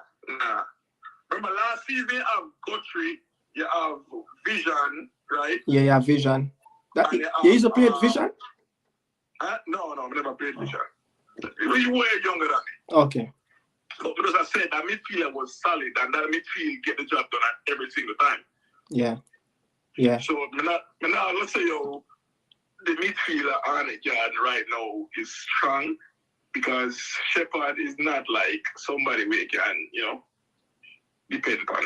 Marlon Allen, he's not always there in the middle regardless. He's a rough player. Yeah. Yeah, and that's the only thing you need in a midfielder we can, he's studying. Jaheim Thomas, national. Yeah. Nice player. Comfortable on the ball. Yeah. Very, very confident because that's what we need in the midfield. Yeah. For field age, he's really good. confident. And Dikai Williams highly rated, he highly rated about him. Yeah, definitely. And the more game get, the more he might develop. I think this is his second season. Yeah, but remember the last season, he was coming off the bench, yeah. Yeah, so now he's starting, so it will be better. I think he got 1 or 2 for the season already. I think he scored a goal already. Warren Brown, young Brown from used to play for Stats. I watched him live. I was there a couple of weeks ago. Watching that Mobile game, and Warren Brown seems to be that player. He's going to miss chances. I think is prolific goal scorer. Warner Brown. Okay. Yeah, Warner Brown. What you think though? He's a nice looking number now, can run off the shoulder of the defender as a Porsche, but he just need to work on his finishing. Okay, I'm gonna show you something, right? Look into this. Yeah, watch the Premier League, right? Yeah. You can tell a player will play overseas. Yes. You can tell a player will play locally. Yes. Warner Brown movements off the ball. Yes. It's just that the players are not seeing him. Yeah, and that's the thing. They don't really understand him as yet. But it come. Carla, him wicked enough. You know what tell me. Yo. Warner Brown, I want them striker the way all is no way. All right, it can go in the pocket. Yeah. He said the man. He said the man have a drop shoulder, drop deep like Haaland, and then make one sprint behind them. Yeah. Him not score, yeah, but him wicked, me I tell him, man. I one of the baddest number 9 right now, and even though him not score, most people talk about the youth of their Tifali and you to play for Watos, Javi and Brian, but Warner Brown don't have a distributor on it to give the ball. Yeah. I'm right. You're right. Exactly. I mean, Vision was the only one, I probably Guthrie was the only one that could have do it. Yeah. They're not there anymore. So yeah, for those depend upon, So the people them over complex, I say, yo, bye-bye is a man, but yo, bye-bye get the most cussing in a complex, man. You think I will tell Yo. Bye-bye the only name. Bye-bye, come over to see you. Bye-bye the man, Funo. I reached out to him. A couple days ago, and I said, "Yeah, Bala, you have a whole lot of potential." One thing I like with Kimani Arbon, he's a really fit player. Mm-hmm. He's willing to run the miles, but he just need to work on. He have a really good kick too, but he just need to work on his 1v1 end product, like beating a player 1v1 quick and dismiss them. He just need to work on that. But finishing, with kicking the ball outside of the 18, he got that. Yeah, but as you say, I just don't want to be nothing know when and how to be the person. Yeah, man. In the front time, that's the only fault. He can be the person on a good term, but it's not like something where I don't think he practice it enough to even do that. Because honestly, if it, my ear over there in a ball, yeah, my ear in the on it, everybody afraid I couldn't test out over there. Yeah, man. Yes, everybody afraid of a young. Yeah, man. Nobody don't want to practice. Yeah, man. Yeah, man. Me hear the same thing too, man. Me hear the same thing too, man. Say, yeah. That's why they not get that much. Training no time and the finishing and all these things. I just say about the finishing already. I just beat the player and all of that. But we're about to close off, boy, in a couple minutes from now. But who is your top 3 favorite to walk away the league this season? The Premier League? Yeah, JPL. For the running right now, it's just Portmore on it and Mount Pleasant. I don't see Cavaliers coming back in the semi-final or the final. How about you, Cavalier? You think because playing in the CFU off season, you think they drain? Tired legs, but look, Watos, not Watos. How about you have a really good attacking force? They got Ajuma, they got Fagan just came back from Southeast Asia. They have young Shaquille Bradford that scored 9 goals last season for Watos. They have I think Arden in the back breaking bridge. They have a really good player. They have anybody know breaking bridge? We should call Roro. If all is about woeful game. No, honestly, they have the front 4. Yeah. They have the front 4 and probably 2 in the midfield, but their defense, them are always concede. You concede every single game. Cha-cha. How about you? If you bet in online, yeah. if you buy you concede over 1.5, it's a must win. Honestly, because you have run back, which is breaking rich. Yeah. Yeah, and I don't know, sometimes I don't know why, but it's just and they have angling in the midfield that can make rational decision too. Yeah. Angling a good footballer. No, he's a good player, but sometimes he chip. Yeah, I don't want him to get out of that game. and then notice when he trip. Always after 60 minutes of the game, but me don't know why this Harborview team is not playing good. Because they have Priestley, the young player, used to play with Casey and Anglin and that Joma in front of them. And Fagan is a really good experienced player. And Ludlow Bernard is a really good coach that can do his thing with these players. But you think Harborview is reaching that position and they're going to go to Bush like Portmore? Nah, the chemistry is just not there. Remember the Portmore team that got relegated 5 years ago? Remember? The last time Harborview got relegated, it was 9-5. It's very, very, very, very hard. But yeah, man. Thanks to the reasoning, Bala. You see? Yeah, man. And Blackwood, the Liverpool something they were going today. Get to it.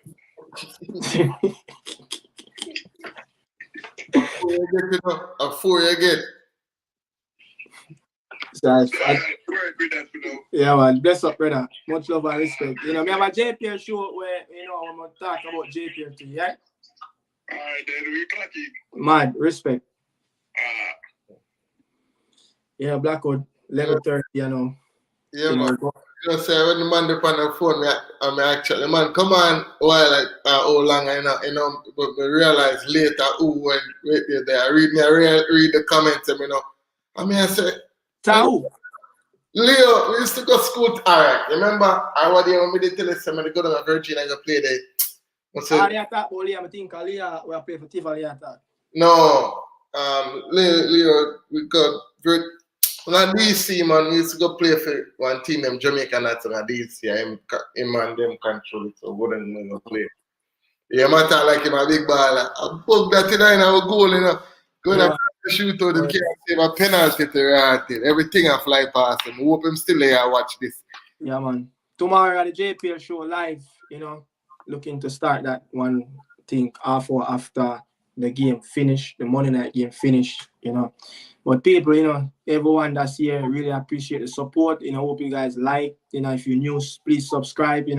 Give the channel a strength. Really appreciate it. Anything you want to last say with the people before we close out? I just tell them, but thanks for coming on the show. Like I said, we do appreciate you, coming in and being attentive and sharing your points and all that. Be safe and yeah, the comment section is kind of spicy. Yeah, we'll see you on next show. You have someone was saying that I think it was Mr. United was saying we are talking about some things like way back when Jordan Airline was something like that. But sometimes like when you're talking about literally football, sometimes you have to go back into some details and example and just to show, just to get your point of view across. Yeah, but I mean, we welcome everything and everybody. Title for them opinion and the sports. It's everyone have their own opinions. Everyone is not going to share the same opinion, so we welcome everything. What people, we're going to close out right now. Thanks for the support, really appreciate it. Bless up to everyone. Tomorrow, will be the JPL, review show. Not many games going to play. I think, Waterhouse and Harborview, I think they played those few games. I think Harborview played Mocha and Cavalier played Robin Hood from Suriname. So, yeah, in the midweek, but I don't think they're going to play tomorrow. But 2 games played today, I think Mullines played. I don't know what's going on. My Sportsmax app is not working, bro. Well, I don't have that there. Nah, but people, going to close off. Bless up everyone. Remember, like, share, comment, and subscribe. Watching this video back on the replay. Really appreciate everyone. All right.